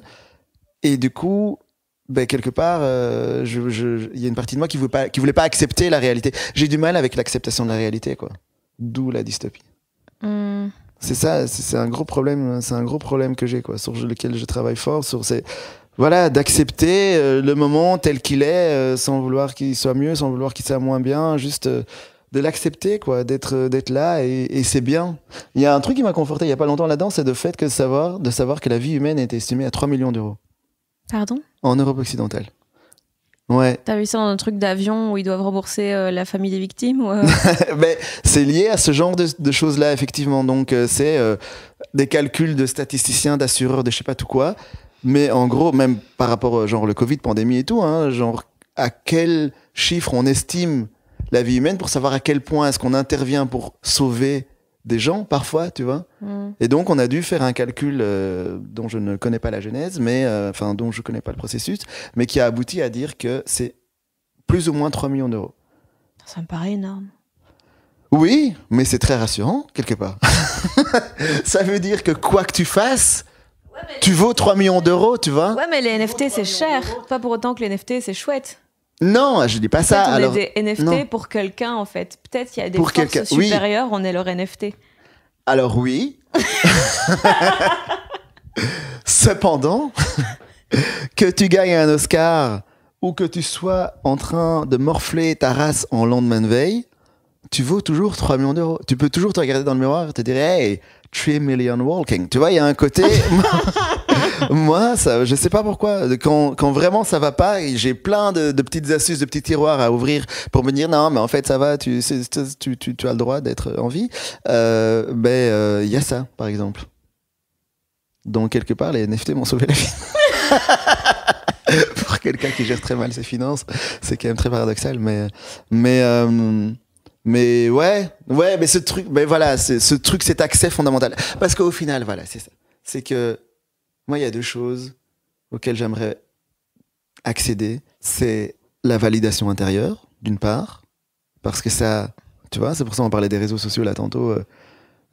Voilà, c'est que de la validation extérieure. Et même ce métier, c'est pour ça que je doute en permanence, parce que chaque fois je me dis, encore aujourd'hui, l'autre jour je parlais avec Sarah Grosjean, qui est une copine, et où je disais, mais franchement, je ne comprends pas pourquoi je me suis engagé dans cette voie. Parce que, en fait, quand j'ai commencé le stand-up, moi j'étais au fond du trou, tu vois. Genre, voilà, je buvais comme un pochetron, je m'occupais de ma mère, mais très mal, voilà, qui était en soins palliatifs à domicile, et enfin c'était une situation assez chaotique. Hélène, la fameuse Hélène du théâtre, était déjà décédée, donc j'étais tout seul avec José, qui était en fin de vie, qui avait un cancer des os au stade terminal. Et bref, et moi j'avais 28 ans, quoi. Et donc du coup, justement, j'ai été un peu émerveillé par cet accès à la vérité, par voilà, j'ai découvert Louis C.K. qui parle de sujets qui sont quand même pas ceux que je pouvais attendre dans un spectacle d'humour, parce que pour moi l'humour c'était Jamel, Gad Elmaleh, machin et tout, et donc de me dire on peut parler de choses compliquées psychologiquement et de les assumer, etc. Révélation, voilà, Dan Gagnon qui me dit mais vas-y, parle de ta vie, c'est extraordinaire, vas-y. Et donc je fais ça marchouille un peu, mais aujourd'hui, fast forward quelques années plus tard, où maintenant je suis sobre, je suis relativement content de la personne que je suis en train de devenir, je suis plus aussi mécontent de moi-même au quotidien. Je suis là, mais est-ce que j'ai encore tellement besoin d'aller me confronter tous les jours à l'opinion des autres, à la validation extérieure, tu vois, alors que maintenant j'ai décidé de faire ça professionnellement, quoi. Donc c'est vraiment un truc où tu te dis mais ça n'a pas de sens, quoi. Pourquoi est-ce que je choisis de faire un truc qui est potentiellement aussi dur à vivre quand ça se passe mal, tu vois? Et qui demande tellement d'équilibre intérieur au final, parce qu'au final, quand ça se passe mal, pour quand même bien le vivre, c'est de se rappeler de 1 que tu vaux 3 millions d'euros et de 2 que ce n'est pas parce que les gens ont pas aimé ton travail ce jour-là qu'ils te désapprouvent en tant que personne. Mais c'est difficile, surtout au début, de se dire ça, tu vois. Quand ils te désapprouvent, t'as l'impression qu'ils désapprouvent entièrement ce que tu représentes, ce que tu proposes humainement, tu vois, en existant, quoi. Donc, du coup, pour se détacher de ça, il faut avoir les reins solides, tu vois, d'une solidité que je n'ai pas, en fait. Enfin, ou que je suis en train d'avoir, que je suis en train de travailler, mais que je soupçonnais pas à la base. Et donc, je suis là et je disais à Sarah, je fais, putain, mais j'ai l'impression, en ayant choisi ça, parce que j'ai choisi ça quand je t'ai défoncé, de devoir assumer sobre un choix que j'ai fait bourré, quoi. Tu vois, un mode, tu te réveilles à Las Vegas, t'es marié avec le stand-up, t'as son nom tatoué sur l'omoplate, et t'es là, ok. Et en fait, c'est hyper dur administrativement de se désengager, quoi. Genre, tu dois avoir une période d'essai de 2-3 ans, et en attendant, vous êtes marié, quoi. Et t'es là, oh, fuck. Et après, je dis pas qu'il y a des jours où je suis pas amoureux de cette activité, mais les moments de réelle satisfaction et de réel bonheur sont infimes. Et ça a l'air contre-productif de dire ça. Mais mais pourtant, c'est le cas encore aujourd'hui, c'est ça. Encore une fois, photographie à un instant T, c'est comme ça. Pour l'instant, c'est très rare que ce soit vraiment le kiff, quoi. Et c'est quand que c'est vraiment le kiff? Des moments, c'est des étoiles filantes de kiff. Donc, par exemple, on était ensemble au Zénith de Toulouse. 4000 personnes, je chiais dans mon froc parce que les expériences à des milliers de personnes que j'avais eues avant ne s'étaient pas super bien passées. Et là, je sais pas pourquoi, mais ce jour-là, ça a bien été. Et c'était 4000 personnes, mais du coup, ça a recréé un peu la proximité d'un comedy club. Et de me dire, ah putain, il y a moyen de connecter aussi fort avec autant de gens en même temps sur un truc que tu as écrit toi-même et qui est donc un peu l'expression de ce que tu es. Ben ouais, là, c'est ce petit moment-là, c'était le kiff, quoi. C'est des petits moments auxquels je me rapproche. L'Hilarious aussi, le truc qui est sur la vidéo de Montreux, là. Montreux version Lille. Montreux version Lille. Ouais, ça c'était chouette. Mais pas aussi chouette qu'il y a 2 jours où j'ai été au sport et j'étais au yoga, j'ai bien fait mes trucs et que je suis content de moi et que je suis satisfait et que je marche dans la rue en ayant cette petite impression que chaque respiration est un petit bonbon. Et en fait, je me rends compte que c'est dans cet état-là que j'ai envie de vivre et que c'est pas forcément la scène qui m'amène ça. Tu vois, c'est juste être content avec ce que j'ai fait moi tout seul, tu vois. J'ai eu ça il y a 2 ans, il y a 1 ou 2 ans, j'étais amoureux de quelqu'un et je reçois pour la première fois un message où la personne me dit « Ah, tu me manques ». Et je me souviens de l'ivresse de bonheur immédiatement suivie de la détresse absolue de me rendre compte, de me dire ce n'est pas normal de ne pas pouvoir ressentir ça tout seul. Ce n'est pas normal, ou en tout cas, je me sentais défaillant de devoir dépendre de quelqu'un d'autre pour me sentir aussi bien dans ma propre peau, quoi. Et je me dis, je dois vraiment travailler sur le fait de ne pas dépendre des autres pour me kiffer, quoi. Et de me détacher de cette validation. Donc, ça, c'est une part, ce que je recherche, c'est la validation intérieure. Et l'autre, c'est du coup de pouvoir être une source, tu vois. Parce que j'ai l'impression que si moi, j'en suis là aujourd'hui, si j'ai péniblement survécu à moi-même, c'est parce que des gens, de manière très intéressée, mais en tout cas de manière relativement généreuse, consciemment ou pas, m'ont donné des choses sans que je leur donne rien en retour, vraiment. Et donc ont été pour moi des sources, quoi. Et même des gens que je trouve extraordinaires, même artistiquement, qui sont très forts dans ce qu'ils font. C'est des sources, quoi. Là, on parlait du bouquin là, de Mohamed, dont je ne connais pas le nom de famille, le dernier Goncourt, là, qui me met des claques. Des claques à chaque page. Ça aussi. Je me suis rendu compte que, en fait, quand tu lis un truc, quand t'écoutes, enfin, tu vois, comme je te disais, moi, quand c'est trop bon, ça m'énerve un peu. Mais ça m'énerve pourquoi? Parce que, en gros, c'est comme si, dans ma tête, je fais un petit combat, tu vois, avec la personne qui produit, tu vois, qui écrit, qui chante, ou j'en sais pas. Un truc où on est dans une espèce de MMA de la production artistique et où je me demande si je pourrais faire aussi bien ou mieux. Pas aujourd'hui, mais avec de l'entraînement. Encore une fois, comme quand je regarde le cirque en disant donne-moi 3 mois, moi aussi je fais du trapèze. Mais et il y en a où je sais que je suis battu, tu vois. Il y en a où je sens que tu me donnes 3 vies, j'arrive pas à pondre une page comme ils ont pondu. Et ça m'énerve. Et Momo, là, il me met des claques de ouf. Bref, et donc lui, c'est une grande source. Merde, j'allais regarder son nom, mais en fait, je suis en mode avion. Salut, ici la Fanny du montage. Juste pour dire que j'ai cherché après coup, évidemment, et que c'est Mohamed Mbougarsar, prix Goncourt 2021, avec son roman La plus secrète mémoire des hommes. Alice Zeniter aussi, il y a pas longtemps que j'ai découvert récemment. Ça me rend heureuse des fois, juste je lis une page au hasard. Ouais. Et je te jure que je me dis, s'il y a des phrases aussi belles, c'est que ça va aller. Ouais. Il y a un truc reposant de... Oui. L'harmonie de cette phrase provoque de l'harmonie en moi, quoi. C'est incroyable. Et en plus, je trouve que chez elle, bon après, je suis pas du tout calé en littérature pour faire, mais en tout cas, je peux juste parler de l'émotion que ça me provoque. Je trouve qu'il y a un truc aussi hyper généreux parce que c'est super beau et tu t'y sens bien, mais c'est comme si c'était aussi construit pour pouvoir accueillir des gens comme ça. Tu vois, parce qu'il y en a où c'est super beau, mais c'est leur truc un peu intérieur, comme quelqu'un qui a le record je sais pas, des ongles les plus longs là. Enfin non. Là tu m'as perdu. Non, désolé. Non, mais tu vois un Guinness un peu chelou quoi. Tu vois, genre le gars qui a le plus grand nombre de sous-tasses. T'es là, ok, waouh, c'est impressionnant, mais qu'est-ce que je fais avec ça, tu vois. Et voilà, et parfois en écriture, j'ai l'impression qu'il y a des gens c'est super beau, mais c'est un peu hermétique, c'est à être regardé derrière une vitre, et je ne nourrissais pas les animaux, quoi. Tu vois, il y a une barrière. Tandis qu'Alice, il y a un côté, Alice, comme si. Ali, il y a un côté, je sais pas, on s'y sent. Moi, ça me provoque que des choses positives. Et ça, je trouve que. Et donc, il y a un côté source, quoi. Ouais. Voilà, un peu comme un bâtiment public qui serait magnifique. Tu vois, on s'est vraiment cassé le cul pour que ce soit une magnifique gare ou une magnifique église et pas juste une villa privée qui est dingue, mais que, en gros, tu la vois pas du chemin, quoi. Tu vois. Et c'est que pour les amis. Donc voilà, ce truc de. Et puis il y a pas que ça, il y a aussi, voilà, tous les gens qui, d'une manière ou d'une autre, contribuent à ce que des gens qui ont des problèmes dans la société en aient un peu moins, que ce soit psychologiquement, au niveau de la santé, des gens qui donnent, quoi. Voilà.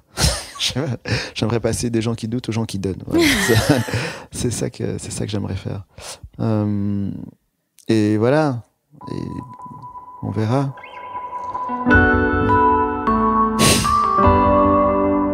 Merci d'avoir écouté jusqu'au bout, j'espère que cet épisode vous a plu. InnoJP est actuellement en spectacle à la Petite Loge à Paris et jouera au Théâtre de la Toison d'Or à Bruxelles pendant tout le mois de février. Il y a aussi plusieurs dates de tournée ailleurs que vous pouvez retrouver sur son site que je note en description de ce podcast. Je mets aussi tous les liens pour le suivre sur les réseaux, même si c'est pas trop son délire et qu'il utilise Instagram comme un daron, mais c'est d'autant plus marrant à suivre. Vous pouvez aussi vous abonner aux gens qui doutent sur Spotify, Apple Podcasts, YouTube, Deezer, tout ça. Et mettre des commentaires et des étoiles pour donner de la force. Et puis, vous pouvez me suivre aussi sur les réseaux. Il suffit de chercher Fanny Ruet sur Twitter, Facebook ou Instagram. Des bisous! Et j'ai oublié de vous dire que ce générique avait été composé par le fabuleux Maxime Moitieu, qui a également mixé cet épisode.